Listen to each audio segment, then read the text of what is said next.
கொஞ்சம் அறிமுகம் செய்ய வேண்டும் என்று என்னுடைய சகோதரர் ஷேக் தாவூத் அவர்கள் கேட்டுக்கொண்டார்கள்.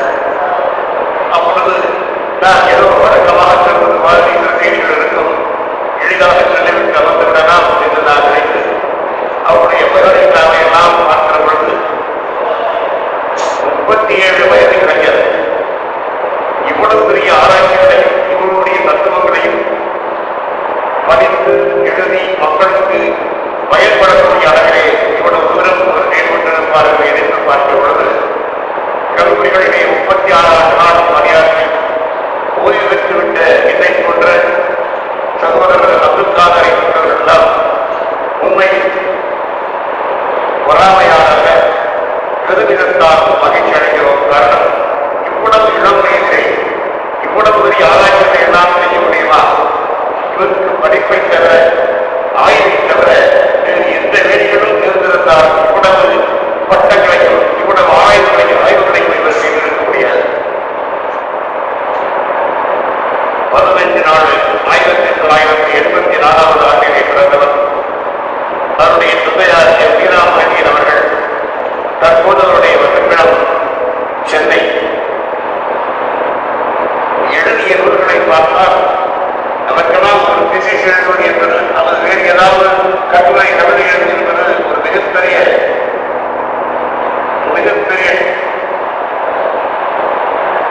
சாதனை என்று நாம் வைத்துக் கொண்டிருக்கிற போது அற்புதமான நூல்களை எல்லாம் அவர்கள் எழுதியிருக்கிறார்.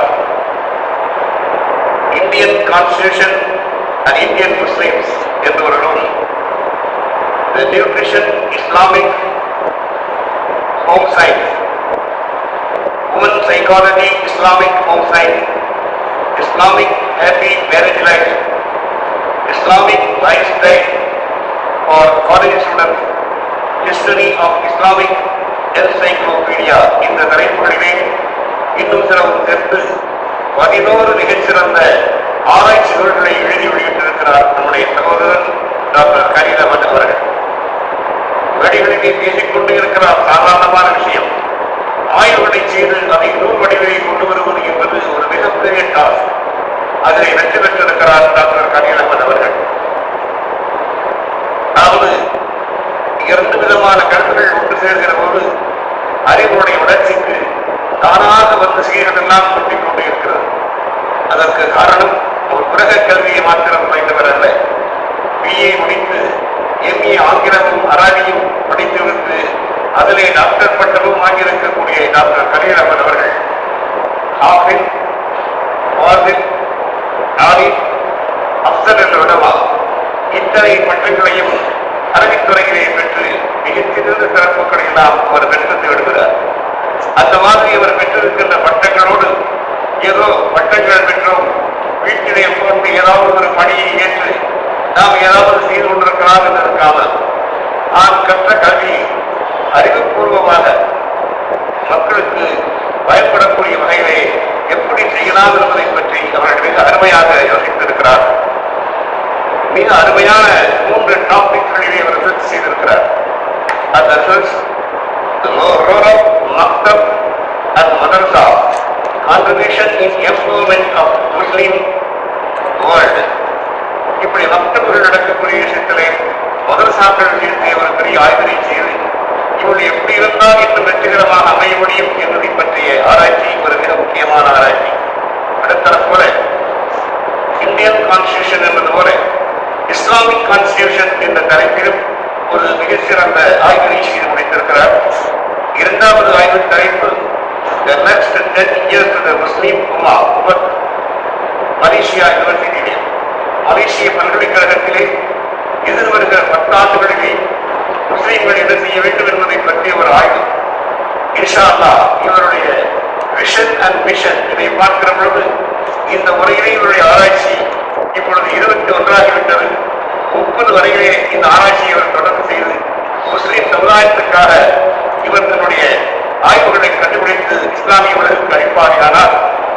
அமாத்திய சென் நோபல் பரிசு பெற்றது மாதிரி ஒரு மிக உயர்ந்த பரிசினை பெறக்கூடிய ஒரு வாய்ப்பு டாக்டர் கலீல் அஹ்மத் அவர்களுக்கு இருக்கிறது. இந்திய அரசாங்கம் வழங்காவிட்டால் கூட உலக பல்கலைக்கழகங்களில் இருந்து ஒரு அற்புதமான வாய்ப்பினை அவர் பெற இருக்கிறார் என்பதை சந்தேகம் கிடையாது. அல்லாஹ் தஆலா அவருக்கு அருள் புரிவாராக. மூன்றாவதாக அடுத்த topic rain water new self formation. மழை தண்ணீரை பற்றி ஆராய்ச்சி செய்து அதனுடைய முடிவையும் தெளிவாக அறிவித்திருக்கிறார். என்று மூன்றாவது ரிசர்ச் 1999 இருந்து கிட்டத்தட்ட 2019 வரை 20 ஆண்டுகள் கல்விகளிலும் ஆய்விலும் பங்கேற்று சிறப்பினை பெற்றவர். அடுத்ததாக இங்கே காணப்பட்டிருந்த அடுத்த 10 ஆண்டுகளில் இஸ்லாமிய சமூகத்தின் இலக்குகள் என்ன என்ற கேள்வியோடு நின்று விடாமல் அந்த கேள்விக்கு விடை காணக்கூடிய ஆய்வினை அவர் கண்டிப்பாக செய்வார். அதை வந்தவருக்கு பெரும் புகழ் அல்லாஹ் தஆலா அவருக்கு வழங்குவார். இந்த ஆராய்ச்சியும் கூட அவருக்கு ஒரு டாக்டர் பட்டம் வழங்குவதற்கான வாய்ப்பை கொடுக்கும். உலக அளவில் இஸ்லாமிய நாடுகள் அவருக்கு ஒரு மிகப்பெரிய அவார்டு வழங்கி இருக்கிறது என்பது என்னுடைய வழங்க வேண்டும் என்பதனுடைய ஆசை. அதை அவர் பெறுவாராக என்று பிரார்த்தித்தவராக அவரை பற்றி சொல்லிக் கொண்டிருப்பார்கள். மகரிப் வரையில் நான் பேச வேண்டும், மகரிப்புக்கு பிறகு அவர் பேசுவதுமாறு இருக்கும். அவருடைய பயோடேட்டா அவ்வளவு தெளிவாக அவ்வளவு விவரமாக ஆணித்தரமாக அமைந்திருக்கிறது. அதை நான் குறிப்பிட்டுக் கொண்டிருந்தேன். 1 மணி நேரத்திற்கு மேலாக அதை படித்து முடிப்பதற்கு எனக்கு நேரமானது. நம்முடைய சங்கத்தினுடைய முன்னாள் தலைவர்களுடைய செயலர் அன்பு சகோதரர் அப்துல் காதர் அவர்கள் கேட்டுக்கொண்டபடி சுருக்கமாக இருக்க வேண்டும் என்ற வேண்டுகோளுக்கு இணங்க இத்தோடு என்னுடைய அறிவது வரை நிறைவு செய்கிறேன். எல்லா நிகழ்வுகளும் சிறப்பாக நடைவதற்கு வந்த அல்லாஹ் அருள் புரிவாராக. ஆமீன். அடுத்தபடியாக நாம் அனைவரும் அவரோடு எதிர்பார்த்துக் கொண்டிருக்கிற முனைவர் கலீல் அஹ்மத் தங்களுடைய உற்சாகப்படி துவங்க இருக்கிறார்கள். அவர்களுடைய மிஷன் என்னவென்றால் உருவாக்குவோம். அவருடைய மிஷன் என்னவென்றால் இணைப்போம். ஆக இந்த மிஷனையும் அறிந்து கொண்ட பிறகு நம்முடைய பேஷனாக நம்ம உணவுபூர்வமாக இந்த திட்டங்களில் ஈடுபடுவோம் என்று சொல்லி சகோதர முனைவர் அவர்களை தங்களுடைய உற்சாகத்தோடு படிக்காட்டுகிறேன்.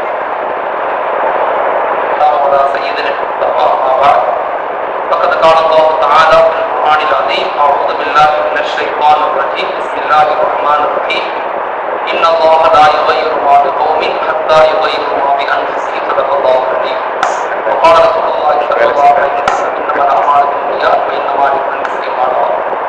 புகழ் அனைத்தும் ஏக இறைவன் அல்லாஹ் ஒருவனுக்கே உரித்தாகட்டும். அவருடைய அன்பும் சாந்தையும் சமாதானமும் உலகத்தில் உள்ள அனைத்து மக்களின் மீதும் குறிப்பாக சஹாபாக்கள், தாபீன்கள், சுஹதாக்கள், வலிமார்கள் அனைவரும் மீது உண்டாகட்டும். இன்னும் இங்கு யாரெல்லாம் கூடியிருக்கின்றோமோ அனைவரும் மீதும் அல்லாஹ்வுடைய அருளும் ஆசையும் உண்டாகட்டும். ரொம்ப சந்தோஷம் எல்லாத்தையும் சந்திக்கிறதுல. அதிராம்பட்டினம் அப்படிங்கிறது தமிழகத்திலேயே ஒரு தலை சிறந்த மண். இங்கிருந்து நிறைய ஆணிகள், நிறைய சேவைகள் செய்யக்கூடிய மக்கள், மிகப்பெரிய தாய்கள், மிகப்பெரிய ஷேக்மார்கள் எல்லாம் உருவான ஒரு மிக முக்கியமான ஒரு மண். தமிழகத்தினுடைய மிக முக்கியமான மண்கள்ல இதுவும் ஒரு முக்கியமான மண். மாஷா அல்லாஹ். இன்னைக்கு சமூகத்துல எல்லாருமே கவலைப்படுறோம். யாரும் கவலைப்படாம இல்லை, யாரும் வேலை செய்யாம இல்லை. நான் சொல்லக்கூடியதெல்லாம் புதுசான ஒண்ணு கிடையாது. எல்லாமே நீங்க ஆல்ரெடி பண்ணிக்கிட்டு இருக்கிறது தான். இந்த கவலைகள் அது ஆற்றலாக கன்வெர்ட் ஆகுதா? நம்முடைய கவலைகள், நம்ம படக்கூடிய கவலைகள் ஆற்றலாக கன்வெர்ட் ஆகுதா? அதுல ஒரு தாட் ப்ராசஸ், ஒரு நீண்ட இலக்கும் தொடர் பயணமும் இருக்குதா அப்படிங்கிறதா ஒரு கேள்வி. இங்க எல்லாருமே கவலைப்படுறோம், எல்லாருமே செயல்படுறோம். ஒரு சாதாரண செருப்பு தைக்கிற முஸ்லிமாக இருக்கட்டும், அல்லது சமூகத்தினுடைய உயர்ந்த அந்தஸ்தில் இருக்கக்கூடிய ஒரு ஜட்ஜாக இருக்கட்டும், எல்லோருமே சமூகத்தை பத்தி கவலைப்படுறோம். சமூகத்தினுடைய வளர்ச்சிக்காக நம்ம எல்லாரும் ஒன்று சேர்ந்து பாடுபடணுங்கிற எண்ணம் எல்லாத்துக்குமே இருக்குது. ஸோ இந்த எண்ணங்களை நம்ம எப்படி ஒன்றிணைக்க போறோம் அப்படிங்கிறதா இந்த தண்ணீர் பிளான் ஒரு அடிப்படையான திட்டம். அதாவது இன்டகிரேஷனல் சஸ்டைனபிள் டெவலப்மெண்ட் பிளான், ஒருங்கிணைந்த நிலையான வளர்ச்சி திட்டம் தான் நம்முடைய திட்டம். இந்த திட்டம் எங்கிருந்து வந்துச்சு அப்படிங்கறத ரொம்ப ஆழமா யோசிக்கணும். இஸ்லாமிய மார்க்கம் என்பது எப்பயுமே அது புதுமையை நோக்கி நகராது. இஸ்லாமிய மார்க்கம் என்பது எப்பொழுதுமே அது பழமையை நோக்கி தான் நகரும். உலகத்துல எவ்வளவு பெரிய அறிவாளிகள், சிந்தனைவாதிகள் உலகத்துக்கு எந்த பெரிய கருத்தை சொன்னாலும் அது குர்ஆனையும் ஹதீஸையும் நம்முடைய வாழ்க்கையிலும் இருந்தால் மட்டும்தான் அதிலிருந்து மாற்றங்களையும் ஆற்றலையும் உருவாக்க முடியும். இல்லைன்னா மாற்றங்களும் ஆற்றல்களும் உருவாகாது. இஸ்லாமிய மார்க்கம் என்பது இயற்கையிலேயே அது புதுமையை நோக்கி பயணிக்காது,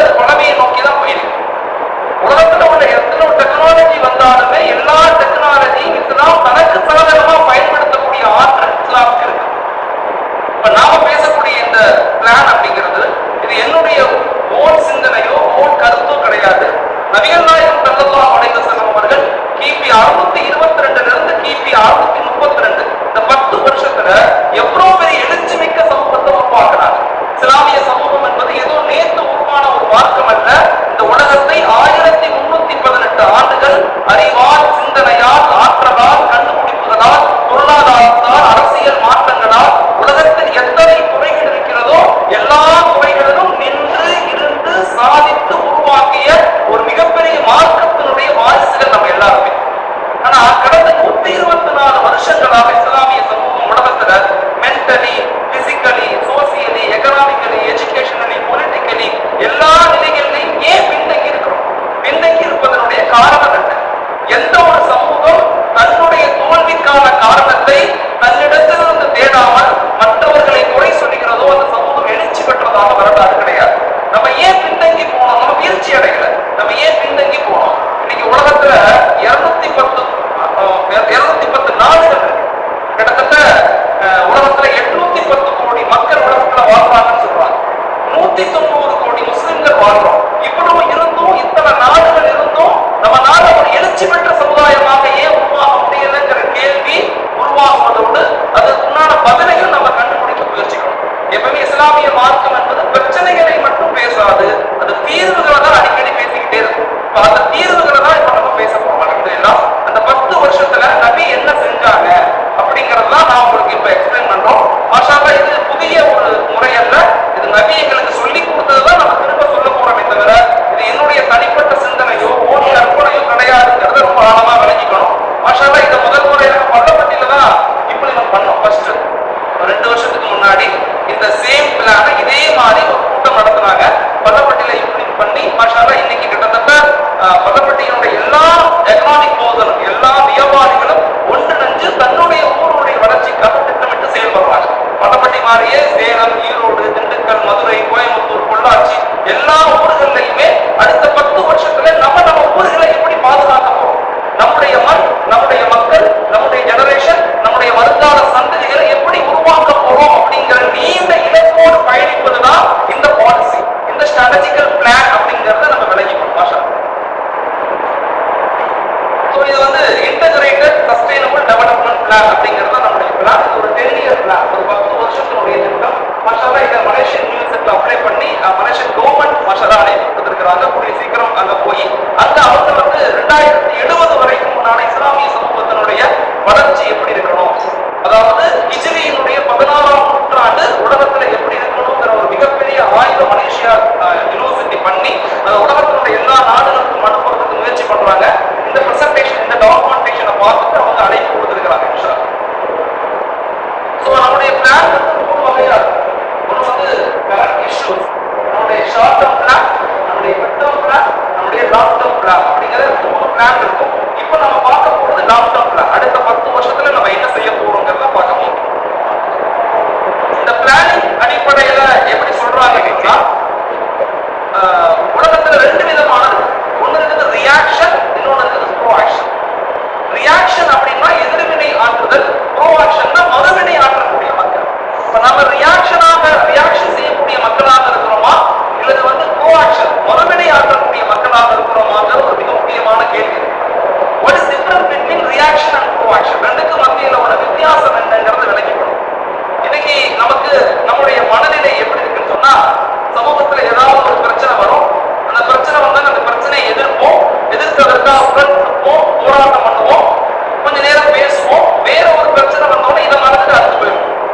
திரும்ப இன்னொரு பிரச்சனை, உதாரணத்துக்கு டிமானிஸ்ட்ரேஷன் எல்லாரும் எதிர்ப்போம், அதுக்கப்புறம் லிமிட் தலாக் பிரச்சனை வரும், எல்லாரும் லிமிட் தலாக் பிரச்சனையை பத்தி பேசுவோம், அதுக்கப்புறம் எண்ணெயை வந்துடும், எல்லாரும் எண்ணெயை எதிர்ப்போம், அதை மறந்துடும். இப்படி ஒன்ன மறந்தா இப்படி மறந்து போகக்கூடிய மக்களாக இல்லாம நம்ம ரியாக்ஷன் பண்ணுவதை விட ப்ரோஆக்ஷன் பண்ணக்கூடிய மக்களாக மாறணும் அப்படிங்கிறது மிக முக்கியமான விஷயம்.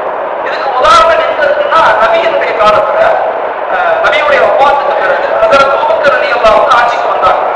அவங்க ஆட்சிக்கு வந்த பிறகு அவங்களுடைய இறுதி காலத்துல ஒரு யுத்தம் நடந்துச்சு. அந்த யுத்தத்துல 70 ஹாஃபிஸ்கள் இறந்து போவாங்க. 70 ஹாஃபிஸ்கள் இறந்து போயிருப்பாங்க. இறந்து போனோடனே எல்லாரும் உட்காருவாங்க, உட்கார்ந்து மஷூரா செய்வாங்க. 70 ஹாஃபிஸ்கள் ஷஹீதாக்கப்பட்டாங்க, நம்ம பழிக்கு பழி வாங்கணும் அப்படின்னு சொல்லி எல்லா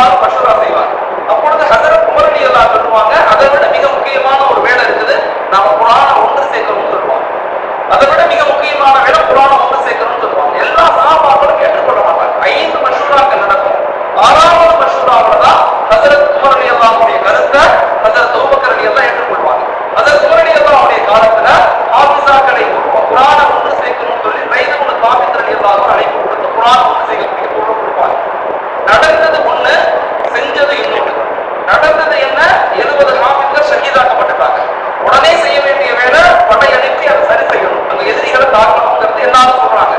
ஹஜ்ரத் உமர் ரலியல்லாஹு சொல்றாங்க, இல்ல அதை விட மிக முக்கியமானது குர்ஆனை ஒன்று சேர்க்கணும்.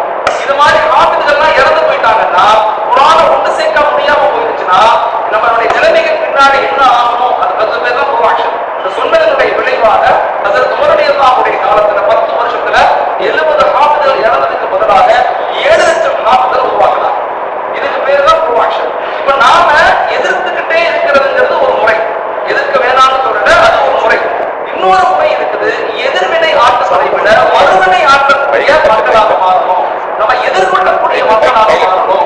ஒன்று நடக்குது அப்படின்னா இனிமே இது நடக்காம இருக்கிறது. நான் பேசுறது நடக்கலையோ? இல்ல மைக்க கையில கொடுத்துடலாம்.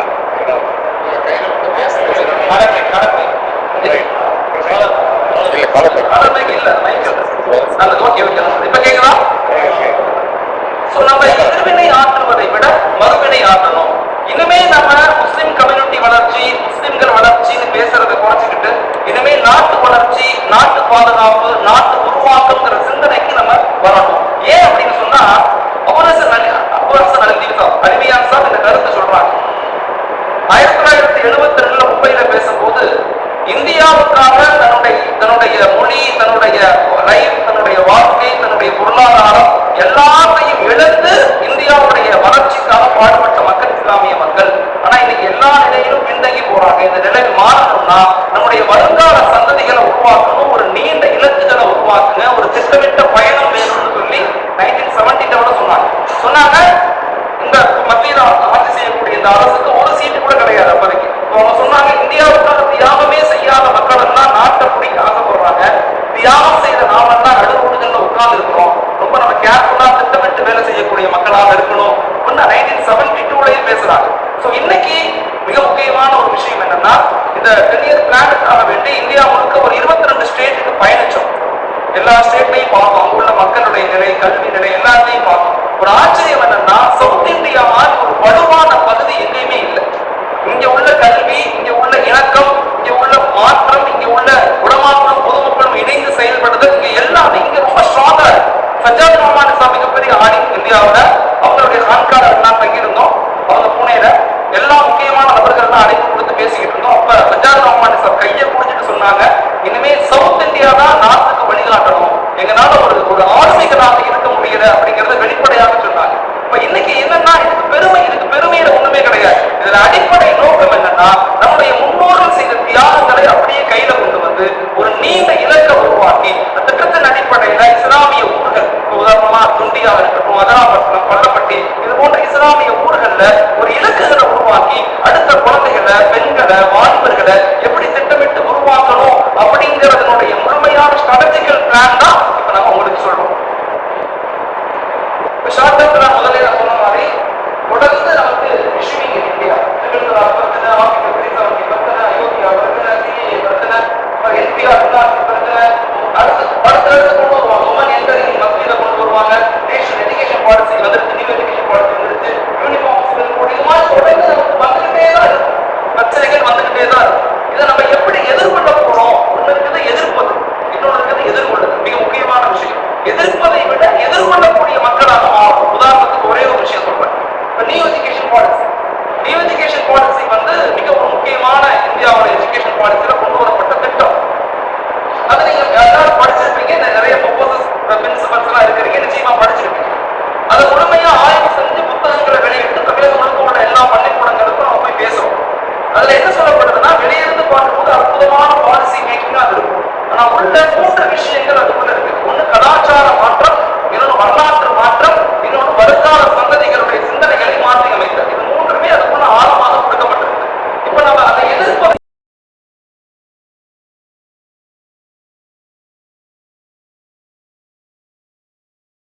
குர்ஆனை ஓதக்கூடிய குழந்தைகளாக மாற்றுதல். அடுத்த 10 வருஷத்துல அதிராம்பட்டத்திலிருந்து ஒரு குழந்தை கூட குர்ஆனை ஓத தெரியாத, படிக்க தெரியாத குழந்தையாக உருவாக கூடாது அப்படிங்கிற சிந்தனைகளை உருவாக்குதல்.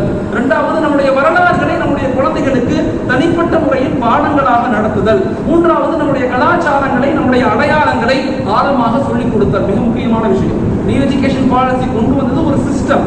அதை நம்ம எதிர்ப்பதை கொண்டு எந்த மாற்றமும் கொண்டு வர முடியாது. அது பேசி பேசி நேரங்கள் போகும். மாறாக நம்ம என்ன சொல்றோம்னா, பாலிசி வந்துருச்சு, அல்ஹம்துலில்லாஹ் கொண்டு வந்துட்டாங்க, இம்ப்ளிமெண்ட் பண்ணிடுவாங்க.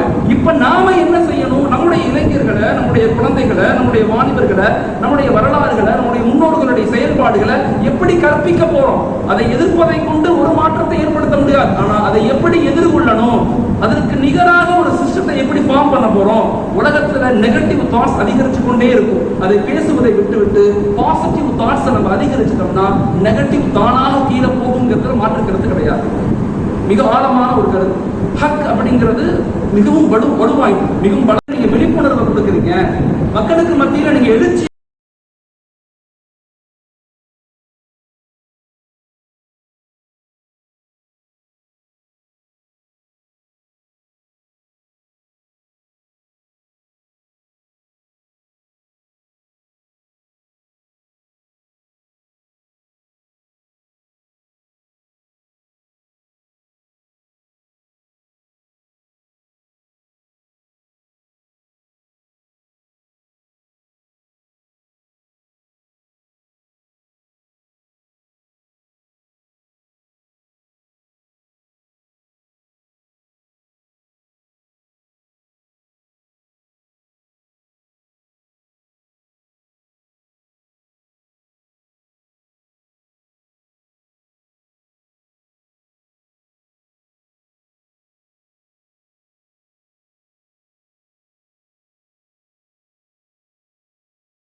மாறி இடையிலே விட்டு போயிடுவாங்க. ஒரு பெரும் கூட்டம் கூடும், கல்வி மாற்றம், பொருளாதார எழுச்சி எல்லாத்தையும் பத்தி பேசுவோம். ஒரு பெரும் கூட்டம் உள்ளேயே சண்டையிட்டுக் கொண்டு இல்லாம போயிடுவாங்க. ரொம்ப ஆழமா சொல்றாங்க.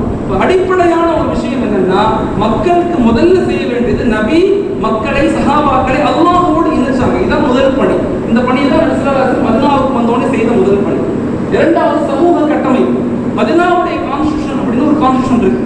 நீங்க விக்கிபீடியாவையோ வேற டாக்குமெண்ட்டோ எடுத்து படிச்சு பார்க்கலாம். மதீனாவுடைய அரசியல் சாசனம் 54 ஆர்டிகிளை கொண்ட ஒரு அரசியல் சாசனத்தை ஏற்படுத்தினாங்க. பெரிய ஆச்சரியமா இருக்கு. மதீனா நபி ஸல்லல்லாஹு அலைஹி வஸல்லம் அணுகுமுறை இருக்குது, நமக்கு மிகப்பெரிய படிப்பினை. நம்ம நபியை வெறும் இபாதத்தா மட்டும் பார்க்கிறோம். நபியினுடைய அடிப்படையான ஸ்ட்ராட்டஜிக்கல் பிளானை ரொம்ப ஆழமாக ஆய்வு செஞ்சோம்னா பெரும் மாற்றங்களை சமூகத்தில் நம்மளால ஏற்படுத்த முடியும். எந்த அளவுக்கு சொன்னா, நபி ஸல்லல்லாஹு அலைஹி வஸல்லம் மக்காவிலிருந்து மதீனாவுக்கு போறாங்க. நம்ம சம்பவத்தை சாதாரணமா படிப்போம், அப்படி அல்ல. மக்காவிலிருந்து மதீனாவுக்கு ஹிஜ்ரத்துக்கு போறதுக்கு முன்னாடி 11 ஸ்ட்ராட்டஜிக்கல் பிளான் பண்ணுவாங்க. இந்த இடத்துல யார் படுக்கணும், நான் எந்த வழியில போகணும், போகும்போது ரஹ்பர் யாராக இருக்கணும், அவர் எத்தனை ஒட்டகம் வச்சிருக்காரு, அந்த ஒட்டகத்தினுடைய இனம் என்னவாக இருக்கணும், நம்ம எந்த திசையை நோக்கி போகணும், நம்ம கூட யார் பயணத்துல கூட வருவா, நமக்கு ஒரு இடத்துல எங்க தங்கணும், தங்கும் போது யார் உணவு கொண்டு வருவா, உணவு கொண்டு வரக்கூடிய இந்த பெண்மணி என்று சொல்லுவாங்க, நீங்கள் வரும்போது நீங்கள் முன் வந்து உங்கள் ஆடுகளை பின் ஓட்டி வாங்க, நீங்கள் போகும்போது நீங்கள் முன் போய் உன் ஆடுகளை பின் கொண்டு போங்க, ஏன்னா அவருடைய காலடி தடங்கள் யாருக்கும் தெரியக்கூடாதுன்னு சொல்லி இத்தனை ஸ்ட்ராட்டஜிக்கல் பிளான் பண்ண பிறகுதான் மக்காவில இருந்து மதீனாவுக்கு போவாங்க. சாதாரண விஷயம் இல்லை. அதே மாதிரி மக்காவில இருந்து ஹிஜ்ரத்துக்கு முதல் ஹிஜ்ரத்தை அபிசீனியாவுக்கு அனுப்புவாங்க. ரொம்ப முக்கியமான விஷயம், அபிசீனியாவுக்கு அனுப்புவாங்க. ஏன் நபி ஸல்லல்லாஹு அலைஹி வஸல்லம் அரபு தேசங்கள் மற்ற தேசங்களுக்கு அனுப்பாம ஏன் அபிசீனியாவுக்கு அனுப்புறாங்க? அனுப்பும் போது சொல்லுவாங்க, அங்க நஜ்ஜாஷி ஒரு மன்னர் இருக்கிறாரு, அவருடைய மதம் இதுவாக இருக்குது, அவர் இந்த மதம் சார்ந்த மனிதராக இருக்காரு, அவர் நல்ல மனிதனாக இருக்காரு, அவரிடத்தில் தஞ்சம் புகுந்து கொள்ளுங்க, என்னை பத்தி அவர்கிட்ட சொல்லுங்க, அவர் என்னை ஏற்றுக்கொள்ளும், இவ்வளவு விஷயங்களை சொல்லிதான் ஃபர்ஸ்ட் ஹிஜ்ரத்துக்கு அபிசீனியாவுக்கு அனுப்புறாங்க. கடல் தாண்டி அனுப்புறாங்க. என்ன சமகால அறிவு நபிக்கு இருந்துச்சு. சமகால அறிவு. மக்காவை விட்டு எங்கேயும் போனதில்லை. ஆனா மக்காவை சுத்தி எத்தனை நாடுகள் இருக்கிறாங்களோ, எத்தனை தலைவர்கள் இருக்காங்களோ, எல்லாத்த பத்தியுமான ஆய்வும் ஆற்றலும் நபிக்கு இருந்துச்சு. அதனாலதான் இவ்வளவு பெரிய ஆளுமை மிக்க சமூகத்தை உருவாக்க முடிஞ்சிச்சு. இஸ்லாமிய சமூகம் விட்ட 2 மிகப்பெரிய துயரமான விஷயங்கள், 2 விஷயத்தை நம்ம இழந்துட்டோம். 2 விஷயங்கள் இழந்துட்டோம். ஒண்ணு, அல்லாஹ்வுடைய தொடர்பு நம்மகிட்ட சுத்தமா வந்துருச்சு. உணர்வுகள் ரீதியான தொடர்புகள் குறைஞ்சு போச்சு. நபியினுடைய முஹப்பத் குறைஞ்சிருச்சு. உலகத்துல இத்தனை கோடி 190 கோடி முஸ்லிம்கள் இருக்கிறாங்க.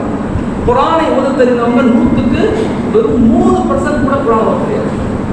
3% மக்கள் கூட குர்ஆன் ஓத தெரியாது. தஜ்வீதோட மகர பெரிய ஜட்ஜா இருப்பார், பெரிய கலெக்டரா இருப்பார், கூப்பிட்டு ஒரு குரான் சொன்னா இந்த எழுச்சி ஒருபோதும் மாற்றத்தை கொடுக்காது. இத்தனை கோடி மக்கள் இருந்தும் குரானை கூட நம்மளால மக்கள்கிட்ட கொண்டு போய் சேர்க்க முடியலன்னா என்ன மாற்றத்தை நம்மளால ஏற்படுத்த முடியும்?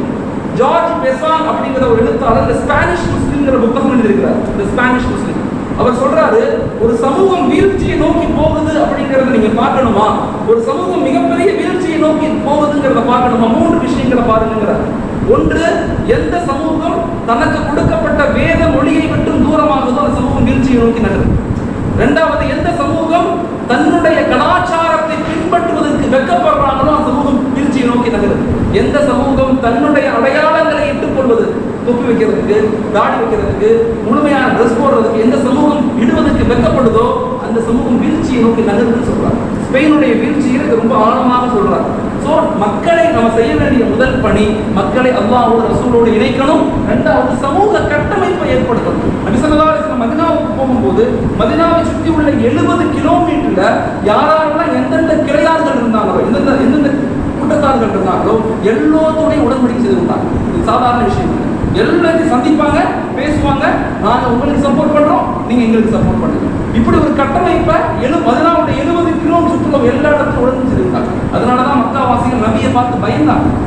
மிக முக்கியமான விஷயம். மூணாவது, பொருளாதார கட்டமைப்பு. நபி ஸல்லல்லாஹு அலைஹி வஸல்லம் மூணாவதாக செய்த மிக முக்கியமான விஷயம், அன்சாரிகளை முஹாஜிர்களை இணைத்து ஒரு கூட்டு பொருளாதார கொள்கையை உருவாக்கினார். மேக்ரோ ஃபைனான்ஸ் அடிப்படையில் தன்னிடத்துல என்ன இருக்குதோ அதை வச்சு எப்படி வளர்கிறது அப்படிங்கிற ஒரு ஆழமான கருத்தையில ஏற்படுத்தினார் பொருளாதார மேம்பாட்டில். உதாரணத்துக்கு அபு தாஜிர், வியாபாரிகளின் தந்தை சொல்லக்கூடிய அப்துல் ரஹ்மான் ரவுஃப் இருந்தாங்க. அவங்கள கூப்பிட்டு என் பக்கத்துல உட்கார்ந்துட்டு நான் சொல்லக்கூடிய ஹதீஸ் எழுதுங்கன்னு சொல்லல, எல்லா மக்களையும் கூப்பிட்டாங்க, அவர்கிட்ட பணத்தை கொடுத்தாங்க, நீங்க வியாபாரம் செய்யுங்கன்னா அவர் வியாபாரம் செஞ்சாரு, வந்து கொட்டினார். அதாவது அபூஹுரைரா எல்லாம் கூப்பிட்டு பணத்தை கொடுத்து வியாபாரம் செய்யுங்கன்னு சொல்லல, மாறாக என் பக்கத்துல உட்காருங்க நான் சொல்லக்கூடிய ஹதீஸ் எல்லாம் எழுதுங்கன்னு சொன்னாங்க. ஹியூமன் ரிசோர்ஸ், ரிஜால்களை உருவாக்குனாங்க. நபி ஒரு தனி மனிதராக, தனி ஒரு ஆளாக இருந்து சமூகத்தை கட்டமைக்கல, அல்லாஹ் அப்படி கற்றுக் கொடுக்கல. நபி ரிஜால்களை உருவாக்குனாங்க. துறை சார்ந்த மக்களை, கல்வி சார்ந்த மக்களை, யாருக்கு என்னென்ன திறமைகள் இருக்கோ அந்தந்த திறமை சார்ந்த மக்களை எடுத்தாங்க, பயிற்சி கொடுத்தாங்க, அவங்களை உருவாக்குனாங்க. நபி எந்த நாட்டுக்கும் போகல, நுபுவத்துக்கு பிறகு எந்த இடத்துக்கும் போகல. ஆனா நபியினுடைய கருத்து உலகம் முழுக்க போனுச்சு. ஏன்? கிரியேட் தி ரிஜால், create the generation, create the ஒரு ஸ்காலர்ஸ், முழுமையா ஆளுமைகளை உருவாக்கிக்கிட்டே இருந்தாங்க. ஸோ பொருளாதார கட்டமைப்பு, நாலாவது கல்வி. இந்த நாலும் சேர்ந்துதான் மதீனாவுடைய அடிப்படை. இந்த நாலும் தான் உலகத்தை திரும்ப ஆண்டு கொண்டே இருக்கும்.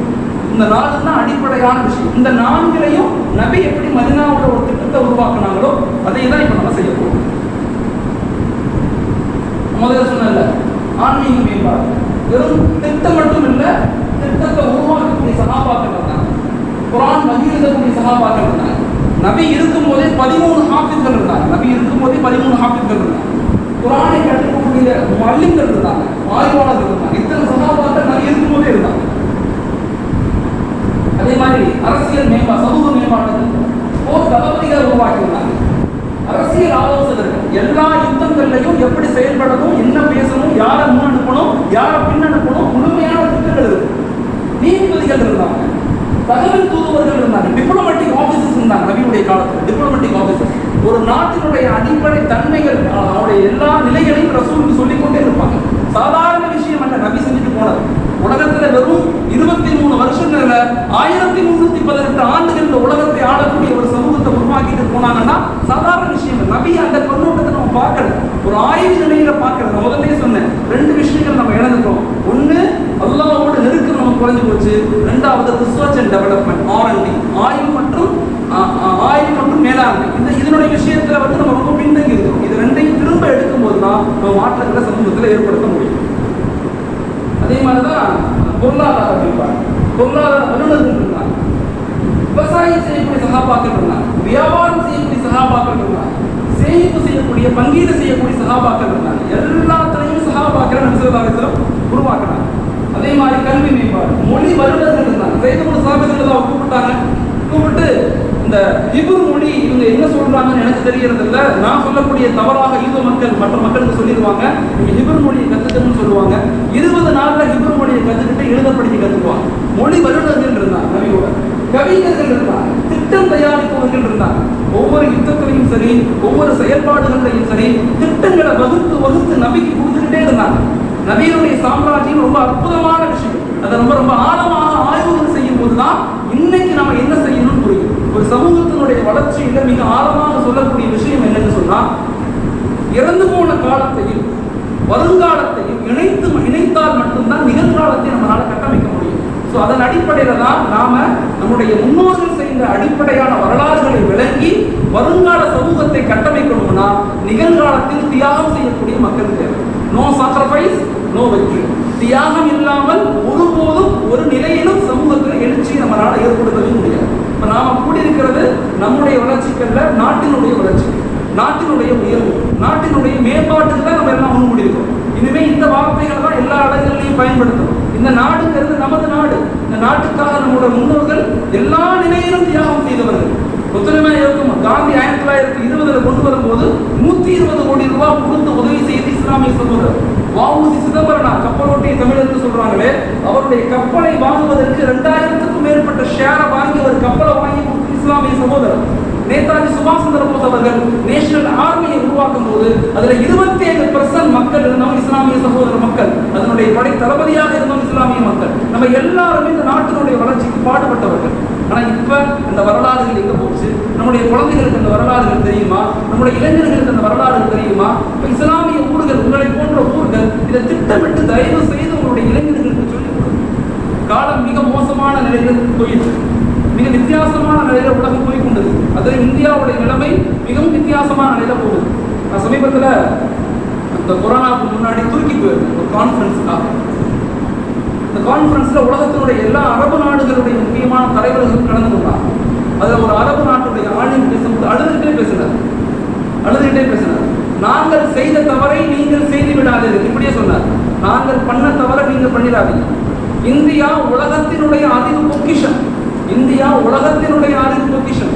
தபலீகாக இருக்கட்டும், தரீகாவாக இருக்கட்டும், கிதாபுகளாக இருக்கட்டும், இமாம்களாக இருக்கட்டும், சன்னிப்புகளாக இருக்கட்டும், ஆசிரியர்களாக இருக்கட்டும், அறிஞர்களாக இருக்கட்டும், அல்லாஹ் தஆலா இஸ்லாமிய வளர்ச்சியை இந்தியாவிலிருந்து உருவாக்கி உலகம் முழுக்க பிரகாசம் செய்திருக்கிறார். இந்தியா ஆனால் இந்தியா மிகப்பெரிய சரிவை நோக்கி நகர்ந்து கொண்டிருக்குது. நாங்கள் பண்ண தவற நீங்க பண்ணிடாதீங்கன்னு அழுதுகிட்டே பேசுறேன். இன்னைக்கு 56 இஸ்லாமிய நாடுகள், 56 இஸ்லாமிய நாடுகள்ல கிட்டத்தட்ட 36 நாடுகள்ல கல்ச்சரல் வார், கலாச்சார மாற்றம் நடக்குது. ஏன் நடக்குது, எதனால பிரச்சனை யாருக்குமே தெரியாது, நடந்துகிட்டே இருக்கும். என்ன காரணம்னு இன்னும் கண்டுபிடிக்க முடியாது. இரண்டாம் உலக போருக்கு பின்னாடி 1944 இரண்டாம் உலக போர் முடிஞ்சிச்சு. இரண்டாம் உலக போருக்கு பின்னாடி 1945 ஐநா சபை உருவாக்கப்பட்டுச்சு. ஐநா சபை உருவாக்கப்பட்ட உடனே போடப்பட்ட முதல் விஷயம், இனிமே நாடுகளை நாங்கள் யுத்தங்களால் பிடிக்க முடியாது, கலாச்சார மாற்றங்களால தான் நாடுகளை பிடிக்க முடியும் சொன்னாங்க. மிக முக்கியமான விஷயம். 1945 இருந்து ஆரம்பிச்சு 1975-80 வரைக்கும் அரபு நாடுகளுடைய அநேக பிள்ளைகள், பெரிய பெரிய நபர்களுடைய செல்வந்தர்கள், அரசருடைய பிள்ளைகள்லாம் எங்க படிச்சாங்கன்னா டொரண்டோல, நியூயார்க்ல, நியூஜெர்சியில, கேம்பிரிட்ஜில் தான் படிச்சாங்க. கிட்டத்தட்ட 30 வருஷம். என்ன ஃபீல் பண்ணிட்டாங்க, முதலாம் உலக யுத்தத்துல தோற்றதுக்கும் எங்களுடைய அந்த குர்ஆன் ஹதீஸை பற்றி பிடிச்சிட்டு இருக்க உலகத்தை நாங்கள் பிடிக்கல.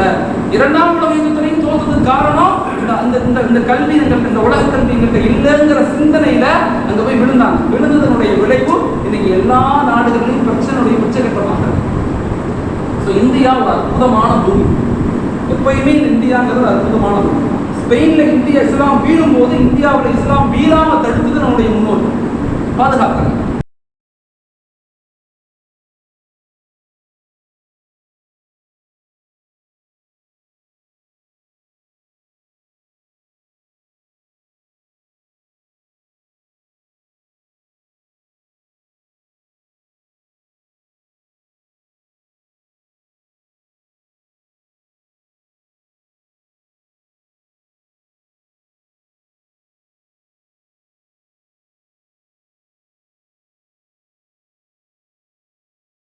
இப்பயும் நமக்கு பாதுகாக்கக்கூடிய மாறி இடையிலே விட்டு போயிடுவாங்க.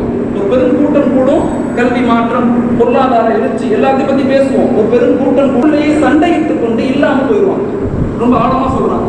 அடிப்படையான ஒரு விஷயம் என்னன்னா, மக்களுக்கு முதல்ல செய்ய வேண்டியது நபி மக்களை, சஹாபாக்களை அல்லாஹ்வோடு இணைச்சாங்க. இதான் முதல் பணி. இந்த பணியை தான் ரசூலுல்லாஹி மதீனாவுக்கு வந்தோடனே செய்த முதல் பணி.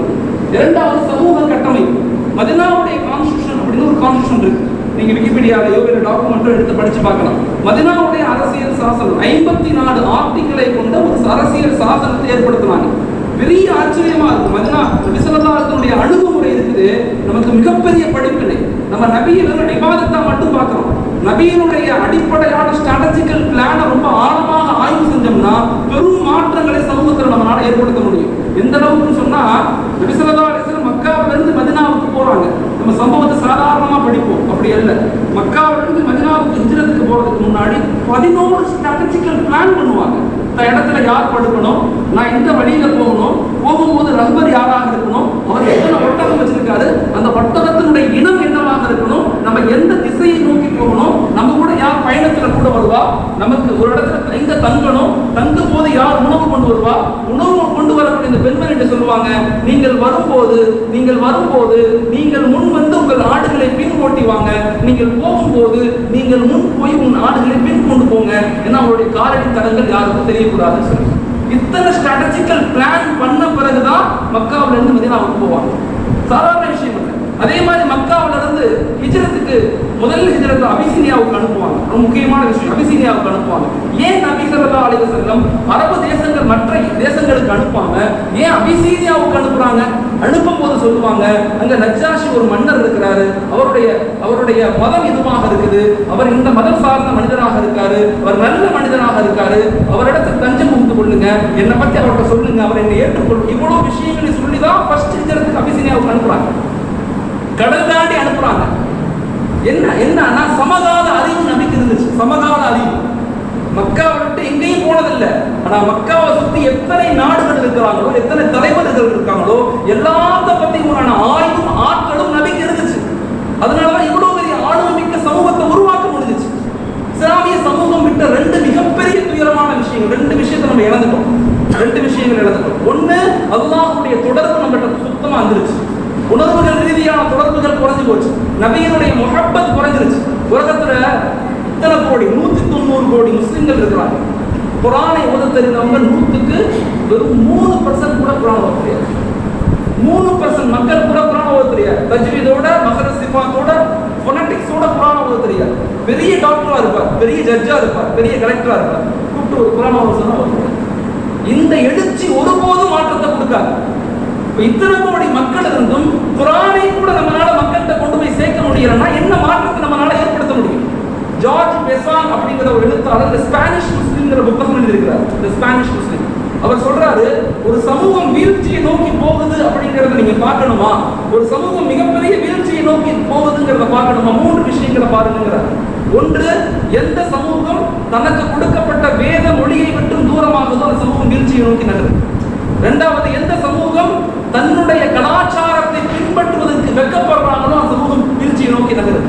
எந்த சமூகம் தன்னுடைய அடையாளங்களை இட்டுக் கொள்வதற்கு, தொப்பி வைக்கிறதுக்கு, தாடி வைக்கிறதுக்கு, முழுமையான ட்ரெஸ் போடுறதுக்கு எந்த சமூகம் இடுவதற்கு வெட்கப்படுதோ அந்த சமூகம் வீழ்ச்சியை நோக்கி நகருன்னு சொல்றாங்க. ஸ்பெயினுடைய வீழ்ச்சியை ரொம்ப ஆழமாக சொல்றாங்க. சோ மக்களை நம்ம செய்ய வேண்டிய முதல் பணி, மக்களை அல்லாஹ்வோட ரசூலோடு இணைக்கணும். இரண்டாவது, சமூக கட்டமைப்பை ஏற்படுத்தணும். நபி ஸல்லல்லாஹு அலைஹி வஸல்லம் மதீனாவுக்கு போகும்போது மதீனாவை சுற்றி உள்ள 70 கிலோமீட்டர்ல யாரெல்லாம் எந்தெந்த கிளையார்கள் இருந்தாங்களோ, எந்தெந்த கூட்டத்தார்கள் இருந்தாங்களோ எல்லோருடைய உடன்படிக்கை செய்து கொண்டாங்க. இது சாதாரண விஷயம் இல்லை. எல்லாத்தையும் சந்திப்பாங்க, பேசுவாங்க, நாங்க உங்களுக்கு சப்போர்ட் பண்றோம், நீங்க எங்களுக்கு சப்போர்ட் பண்ணுங்க. இப்படி ஒரு கட்டமைப்பை மதீனாவுடைய 70 கிலோமீட்டர் சுற்றுலா எல்லா இடத்துலையும் உடன்படிக்கை செய்து கொண்டாங்க. அதனாலதான் மக்காவாசிகள் நபியை பார்த்து பயந்தாங்க. மிக முக்கியமான விஷயம். மூணாவது, பொருளாதார கட்டமைப்பு. நபி ஸல்லல்லாஹு அலைஹி வஸல்லம் மூணாவதாக செய்த மிக முக்கியமான விஷயம், அன்சாரிகளையும் முஹாஜிர்களையும் இணைத்து ஒரு கூட்டு பொருளாதார கொள்கையை உருவாக்கினார். மைக்ரோ ஃபைனான்ஸ் அடிப்படையில் தன்னிடத்துல என்ன இருக்குதோ அதை வச்சு எப்படி வளர்றது அப்படிங்கிற ஒரு ஆழமான கருத்தையில ஏற்படுத்தினார் பொருளாதார மேம்பாட்டில். உதாரணத்துக்கு அபு தாஜிர், வியாபாரிகளின் தந்தை சொல்லக்கூடிய அப்துல் ரஹ்மான் ரவுஃப் இருந்தாங்க. அவங்கள கூப்பிட்டு என் பக்கத்துல உட்கார்ந்துட்டுங்க, நான் சொல்லக்கூடிய ஹதீஸை எழுதுங்கன்னு சொல்லல. எல்லா மக்களையும் கூப்பிட்டாங்க, அவர்கிட்ட பணத்தை கொடுத்தாங்க, நீங்க வியாபாரம் செய்யுங்கன்னா அவர் வியாபாரம் செஞ்சாரு, வந்து போட்டுனாரு. அதில் அபூஹுரைரா எல்லாம் கூப்பிட்டு பணத்தை கொடுத்து வியாபாரம் செய்யுங்கன்னு சொல்லல. மாறாக என் பக்கத்துல உட்காருங்க, நான் சொல்லக்கூடிய ஹதீஸ்லாம் எழுதுங்க அப்படின்னு சொன்னாங்க. ஹியூமன் ரிசோர்ஸ், ரிஜால்களை உருவாக்குனாங்க. நபி ஒரு தனி மனிதராக, தனி ஒரு ஆளாக இருந்து சமூகத்தை கட்டமைக்கல. அல்லாஹ் அப்படி கற்றுக் கொடுக்கல. நபி ரிஜால்களை உருவாக்குனாங்க. துறை சார்ந்த மக்களை, கல்வி சார்ந்த மக்களை, யாருக்கு என்னென்ன திறமைகள் இருக்கோ அந்தந்த திறமையை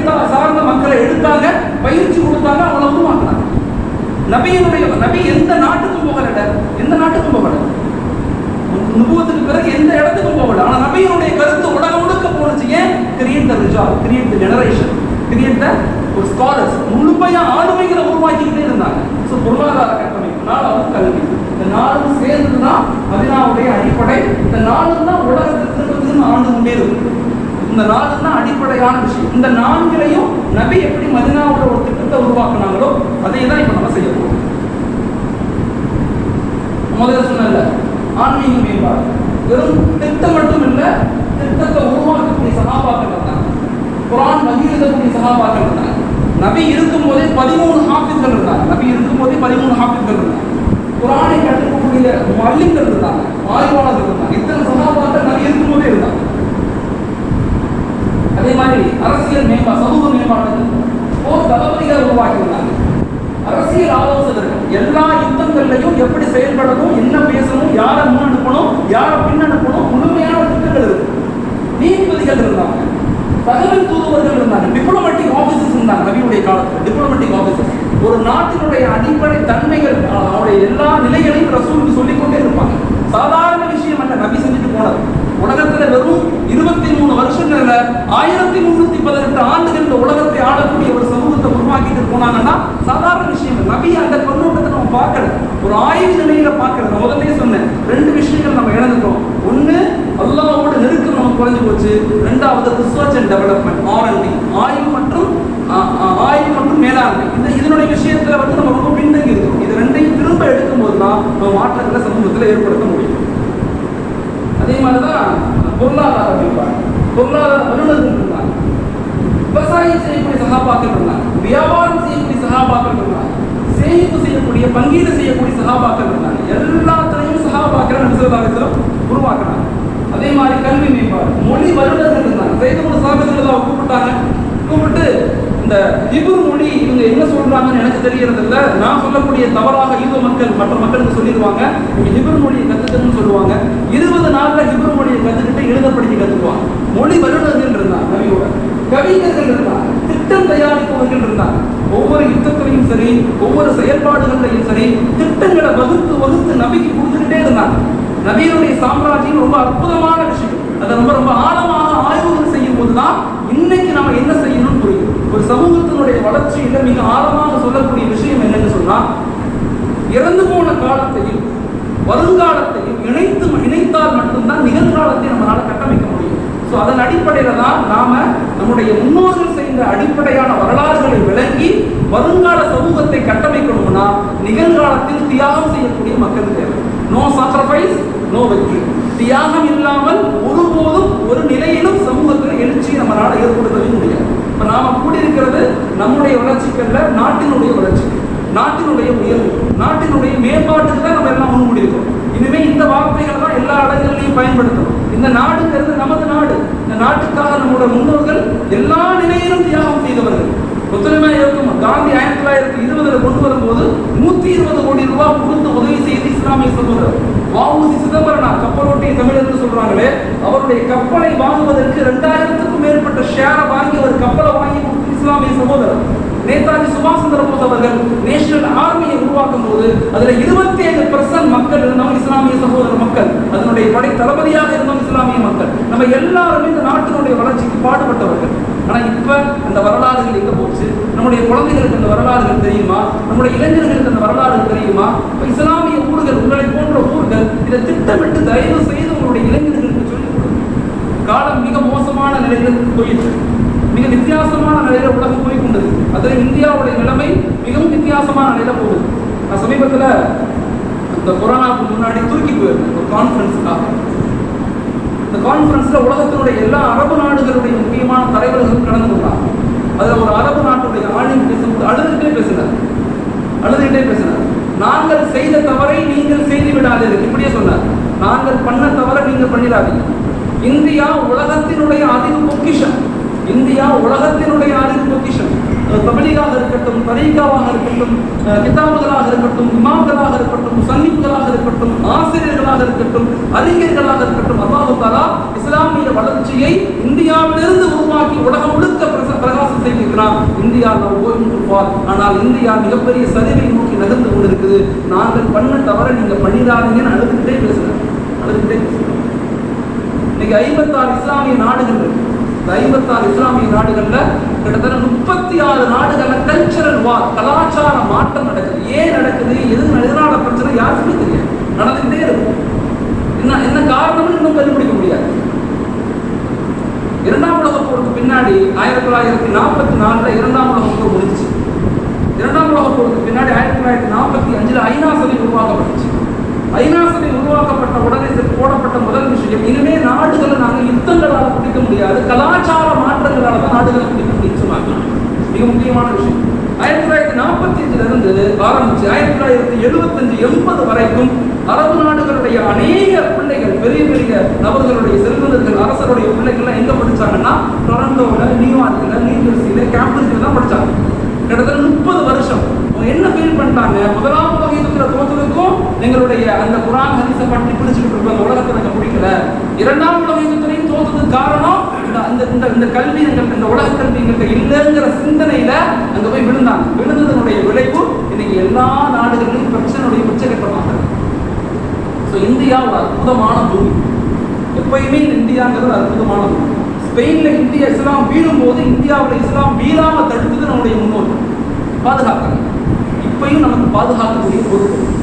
அதுக்காக எதிர்க்க, திரும்ப சொல்றேன், எதிர்க்க சொல்லல, சண்டை போட சொல்லல, போராட்டம் பண்ண சொல்லல, கொடி பிடிக்க சொல்லல. நான் சொல்லுவது வருங்கால சமூகத்தை கட்டமைப்போம், ஒரு ஸ்ட்ராட்டஜிக்கல் பிளான் பண்ணுவோம், ஒரு நீண்ட இலக்கை உருவாக்குவோம், அந்த இலக்கை நோக்கி நம்ம பயணிப்போம் அப்படிங்கிறதா நம்முடைய திட்டம்.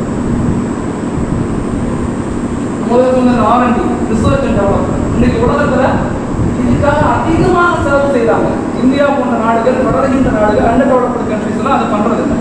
உலகத்துல வளர்ந்த நாடுகள், வளர்கின்ற நாடுகள் எல்லாருமே R&D, ரிசர்ச் அண்ட் டெவலப்மெண்ட்டுக்காக நிறைய விஷயங்களை என்ன செய்யறாங்க, செலவழிக்கிறாங்க.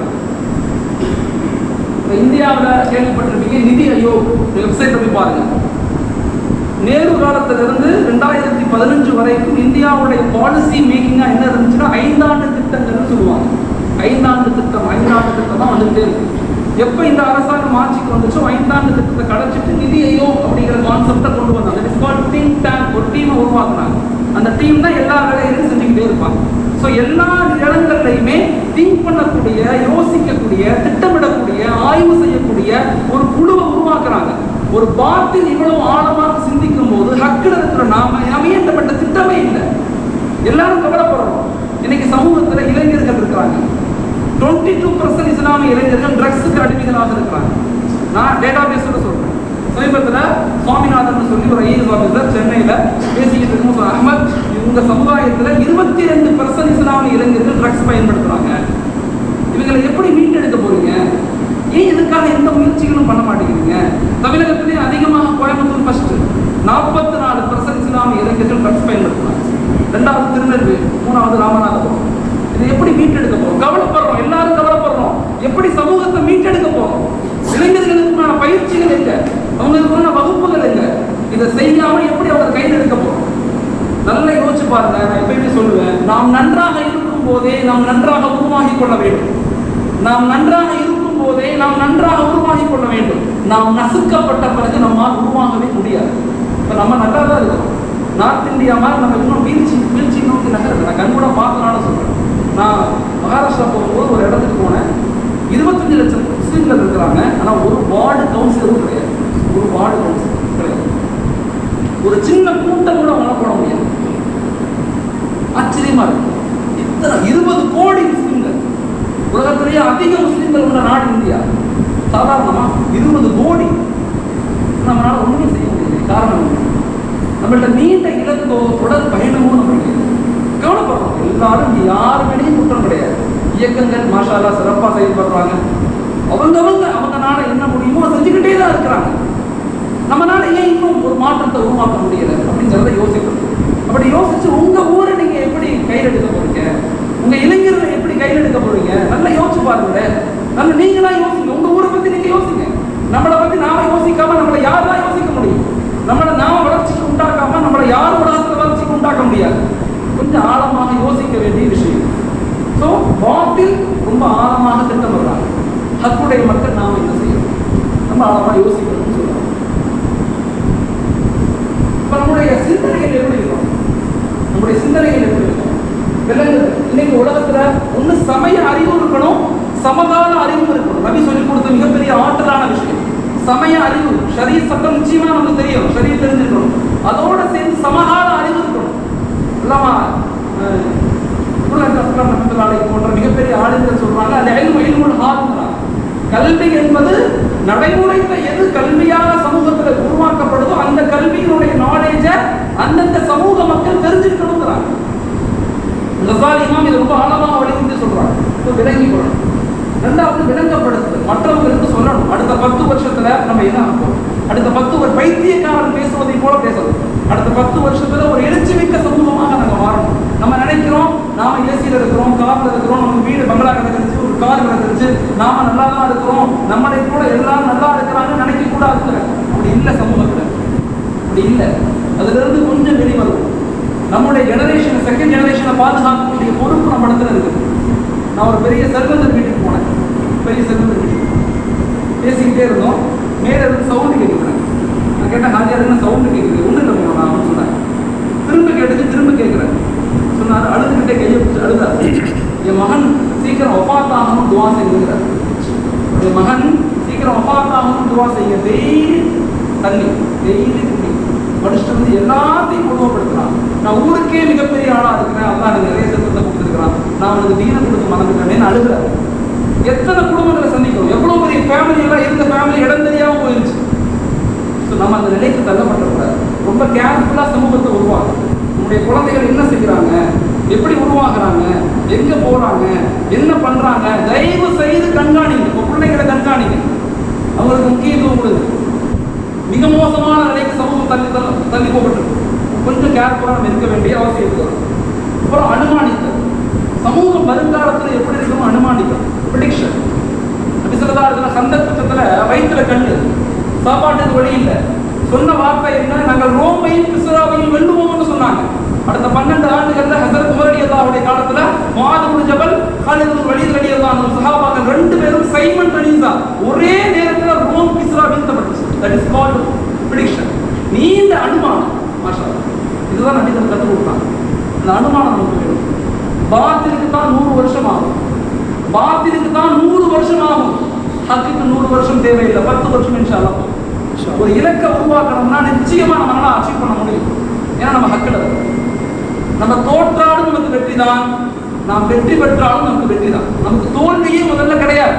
ஒரு முயற்சியை செய்யறோம், தோத்து போயிட்டோமா பரவாயில்ல, இங்கேயும் நன்மை அங்கேயும் நன்மை. வெற்றி அடைஞ்சிட்டோமா இங்கேயும் நன்மை அங்கேயும். இந்த வாய்ப்பு உலகத்துல யாருக்குமே கிடைக்காது, நமக்கு மட்டும்தான் இருக்கு. ஸோ அதனால நீண்ட இலக்குகள், மாடிஃபிகேஷன், அதுக்காக முயற்சி செய்யணும். மாற்றம் உண்டாக்குறதுக்கு முயற்சி பண்ணணும். சப்ளிகேஷன் எல்லாத்தையும் அல்லாஹ் ஒப்படைக்கணும். இது எதையுமே நான் செய்யல, அல்லாஹ் தான் செஞ்சாங்க, அல்லாஹ் தான் செஞ்சாங்கிற எண்ணத்தை அப்பப்ப நம்ம உருவாக்கிக்கிட்டே இருக்கணும். அதுக்கு இன்னும் தரமான குவாலிட்டி எஜுகேஷன் வேணும், ஆழமான ஆய்வுகள் வேணும், சரியான முயற்சிகள் வேணும், தொடர் உழைப்புகள் வேணும். இதுதான் முக்கியமான விஷயம். வந்தோம், கேட்டோம், பேசணும், கலைஞ்சு போயிட்டோம். இது நிறைய தடவை நடந்துச்சு, நிறைய தடவை நடந்துச்சு. அடுத்து என்ன செய்யணும், வாட் இஸ் நெக்ஸ்ட், அடுத்து என்ன செய்யணும், எப்படி ஒரு சமூகத்தை உருவாக்கணும், நம்முடைய ஐடியாலஜி எப்படி இருக்கணும், இந்த 10 இயர் பிளான்ல நம்முடைய ஐடியாலஜியில் எப்படி இருக்கணும். ஒன்று எல்லா நிலையிலும் ஷரியத்துக்கு உட்பட்டு நடக்கணும். எவ்வளவு பெரிய திட்டமா இருந்தாலும், எவ்வளவு பெரிய மனிதர்கள் பேசினாலும், எவ்வளவு பெரிய ஆய்வுகள் சமர்ப்பிக்கப்பட்டாலும் அது ஷரியத்துக்கு உட்பட்டு இருக்கணும். எல்லா நிலையிலும் ஷரியத்துக்கு உட்பட்டு நடக்கணும். இரண்டாவது, உலமாக்களும் பொதுமக்களும் இணைந்து செயல்படணும். இது மிக முக்கியமான விஷயம். இன்னைக்கு உலகத்துல நான் சவுத் இந்தியா இவ்வளவு ஸ்ட்ராங்கா இருக்குன்னா இங்க இருக்கக்கூடிய உலமாக்களும் பொதுமக்களும் இணைந்து பயணிப்பதனுடைய விளைவுதான் கேரளா, கர்நாடகா, ஆந்திரா, தெலுங்கானா, தமிழ்நாடு, பாண்டிச்சேரி. இந்த 6 ஸ்டேட்லையும் 4 கோடி முஸ்லிம்கள் இருக்கிறாங்க. 4 கோடி முஸ்லிம்கள் இந்த 6 ஸ்டேட்ல மட்டும். இந்தியாவுடைய மொத்த ஜிடிபியில, மொத்த ஜிஎஸ்டியினுடைய வளர்ச்சியில, பங்களிப்புல 44% ஃப்ரம் சவுத் இந்தியா. அவ்வளோ பெரிய ஆளுமைகள் நாம. அப்ப நம்ம என்ன செய்யணும், உலமாக்களும் பொதுமக்களும் இணைந்து பயணிக்கணும். மூணாவது, அனைத்தையும் ஆலோசனையின் அடிப்படையில் செய்யணும். மஷூரா இல்லாம எதையுமே செய்யக்கூடாது. நாலாவது, யார் பொறுப்பாளர்கள் கட்டுப்படணும். யார் அமீரா நியமிச்சோமோ அவங்களுக்கு கட்டுப்படும். ஆமன்னா செல்லம்னா ஏற்றுக்கொண்டு போய்கிட்டே இருக்கணும். எல்லாத்தை விட மிக முக்கியம் அல்லாஹ்வுக்கு நன்றி செலுத்துவதையும் அவனுக்கு துவாவையும் அதிகப்படுத்தும். இது நம்முடைய ஐடியாலஜி. இது ஒரு ஐடியாலஜி. இந்த ஐடியாலஜியை கான்செப்ட் கொண்டு வரும். சரி, இந்த ஸ்பிரிச்சுவல் டெவலப்மெண்ட் அப்படின்னு சொல்றோம். திட்டம் 1 ஃபர்ஸ்ட் ஆன்மீக மேம்பாடு. திட்டம் 1 4 ப்ராக்டிகலா பிரிக்கணும், 4 வெர்டிகலா பிரிக்கணும். ஃபர்ஸ்ட் நம்மளுடைய கான்செப்ட் என்னவாக இருக்கணும்னா ஆன்மீக மேம்பாட்டில் குர்ஆன் சுன்னாவின் அடிப்படையில் குழந்தைகளுடைய மேம்பாடு தான் அடிப்படையிலான விஷயம். சமீபத்தில் நான் காலித் பெக்ஸா கேள்விப்பட்டிருப்பீங்க, தும்கூர் இருக்கிறாங்க. மாஷால்லா மிகப்பெரிய ஒரு ஆய்வாளர், மிகப்பெரிய சிந்தனையாளர். அவரோட ஒரு 4 நாள் நம்ம கூட இருந்தோம். மாஷால்லா அவங்களோட திருமணத்தில் இருந்தோம். பெரிய ஆச்சரியமா இருந்துச்சு. அவங்க பெரிய நாலேஜபிள் பர்சன், நல்ல ஒரு இன்ஃபர்மேட்டிவ் நாலேஜ் ஆக்சுவலாக அவங்க இருக்கிறது. அவங்க சொன்னாங்க, மௌலானா உலகத்தில் பல பேர் பல வேலைகள் செய்து கொண்டிருக்கிறாங்க, பல சோசியல் ஆக்டிவிட்டிஸ் நடந்துகிட்டே இருக்குது. எல்லாத்தை விட மிக முக்கியமா 60% அதிகமாக நம்ம கான்சென்ட்ரேஷன் பண்ண வேண்டிய வேலை நம்முடைய குழந்தைகளை உருவாக்குறதுன்னா. ஏன்னா அடுத்த 10 வருஷத்துல அவன் தான் பள்ளியினுடைய முதல்வன். அவனுக்கு தான் நம்ம பொண்ணை கொடுக்க போறோம். அவனை தான் நம்ம சமூகத்தினுடைய எல்லா நிலையிலும் உயர்த்த போறோம். அவன் மீது அதிகமாக கான்சென்ட்ரேஷன் பண்ணி அவனை எப்படி உருவாக்க போறோங்கிற சிந்தனை இருக்கணும். இப்போ நம்ம ஊர்ல மாஷால்லா அன்வார் சுபா தீனியாத் மக்கள் மிக சிறப்பான நம்ம நடக்குது. நிறைய மக்தபுகள் இங்கே இருக்கிறாங்க, மோகன் சார் வந்திருக்கிறாங்க. இவ்வளோ உலமாக்கள், இவ்வளோ பொதுமக்கள் எல்லாரும் சப்போர்ட் பண்றீங்க. எத்தனை மக்தபுகள் இங்கே இருக்கு? 56 மக்தபுகள் இருக்கு. அதராமட்டும் சுற்றி உள்ள எல்லா கிராமங்கள்லையும். ஸோ குழந்தைகளை எப்படி உருவாக்கணும் குர்ஆன் ஹதீஸின் அடிப்படையில் அப்படிங்கிறது முதல் நம்முடைய வேலையாக இருக்கு. திட்டம் 1 சொல்றேன். 2வது இஸ்லாமிய கண்ணோட்டத்தில் பெண்களுடைய வளர்ச்சி. இப்போ நாங்கள் எல்லா ஊர்களிலும் என்ன சொல்றோம்னா பெண்களுக்காக இஸ்லாமிய ஹோம் சயின்ஸ், இஸ்லாமிய மனையியல் கல்லூரிகளை எல்லா ஊர்களிலையும் உருவாக்குங்க. மனையியல் கல்லூரினா 3 விதமான பாடத்திட்டத்தில் குழந்தை பெண்களை உருவாக்குங்க. சம்பந்தமே இல்லாமல் பெண்களை பிடெக் படிக்க வைக்கிறது, ட்ரிபிள் இ படிக்க வைக்கிறது, இன்ஜினியரிங் படிக்க வைக்கிறதை விட, படிக்க வைக்க வேணாம்னு சொல்லல, படிக்க வைப்பதை விட இந்த பெண்களை ஒரு இலக்கோடு அடுத்த 10 வருஷத்துல அதிராமட்டத்திலிருந்து ஒரு 1000 பெண் ஆசிரியர்கள் தேவை அப்படிங்கிறத உருவாக்குங்க. 1000 நர்ஸுகள் தேவைங்கிறத உருவாக்குங்க. 1000 கவுன்சிலிங் கொடுக்கக்கூடிய உளவியல் படித்த, குடும்ப மேலாண்மையை படித்த பெண்கள் இன்னைக்கு சமூகத்துக்கு தேவை அப்படிங்கிறத உருவாக்குங்க. ஒவ்வொரு மகல்லாவிலிருந்தும் 7 ஆசிரியர்கள் உருவாக்கப்படணுங்கிற திட்டங்களை வகுங்க. நான் சொல்றது நீங்க செஞ்சுக்கிட்டு தான் இருக்கீங்க, நீங்க செய்யாதுன்னு அவங்க சொல்லல, சொல்றதோட அதிகமா செய்வீங்க. இருந்தாலும் ஒரு இலக்குகளோடு செய்யுங்க. அப்ப பெண்களுடைய அந்த உயர்வுங்கிறது மிக முக்கியமான விஷயம். இன்னைக்கு சமூகத்துல 100 முஸ்லிம்கள் இருக்கிறாங்கன்னா அதுல 36 முஸ்லிம்கள் நோயாளிகளாக இருக்கிறாங்க. இன்னைக்கு உலகத்துல அதிகமாக ஹாஸ்பிட்டலுக்கு போகக்கூடிய மக்கள் இஸ்லாமிய மக்கள், ஹாஸ்பிட்டலுக்கு நிறைய செலவழிக்கக்கூடிய மக்கள் இஸ்லாமிய மக்கள். ஏன்னா அவங்களுடைய உணவு முறைக்கும் அவங்களுடைய ஆரோக்கியத்துக்கும் சம்பந்தமே மிக முக்கியமான விஷயம். ஸோ அதனால பெண்களை நியூட்ரிஷன் படிக்கக்கூடிய பெண்களாக இன்னைக்கு உடல் சார்ந்த, உடல் கூறுகள் சார்ந்த, உணவுகள் சார்ந்த, ஆரோக்கியமான வாழ்வியல் சார்ந்த விஷயங்களை தயவு செய்து பெண்களுக்கு சொல்லிக் கொடுங்க. 2வது பெண்களுடைய சைக்காலஜி, உளவியல் ரீதியான சைக்காலஜி, குடும்பங்களில் எப்படி நடந்துக்கணும். நிறைய படிச்சவங்க நிறைய பேர் ஆயிட்டாங்க, ஆனா செயல்படக்கூடியது ரொம்ப குறைவாக இருக்கிறாங்க. நிறைய பேர் படிச்சுட்டாங்க. இன்னைக்கு 40 வருஷத்துக்கு முன்னாடி வெறும் 50%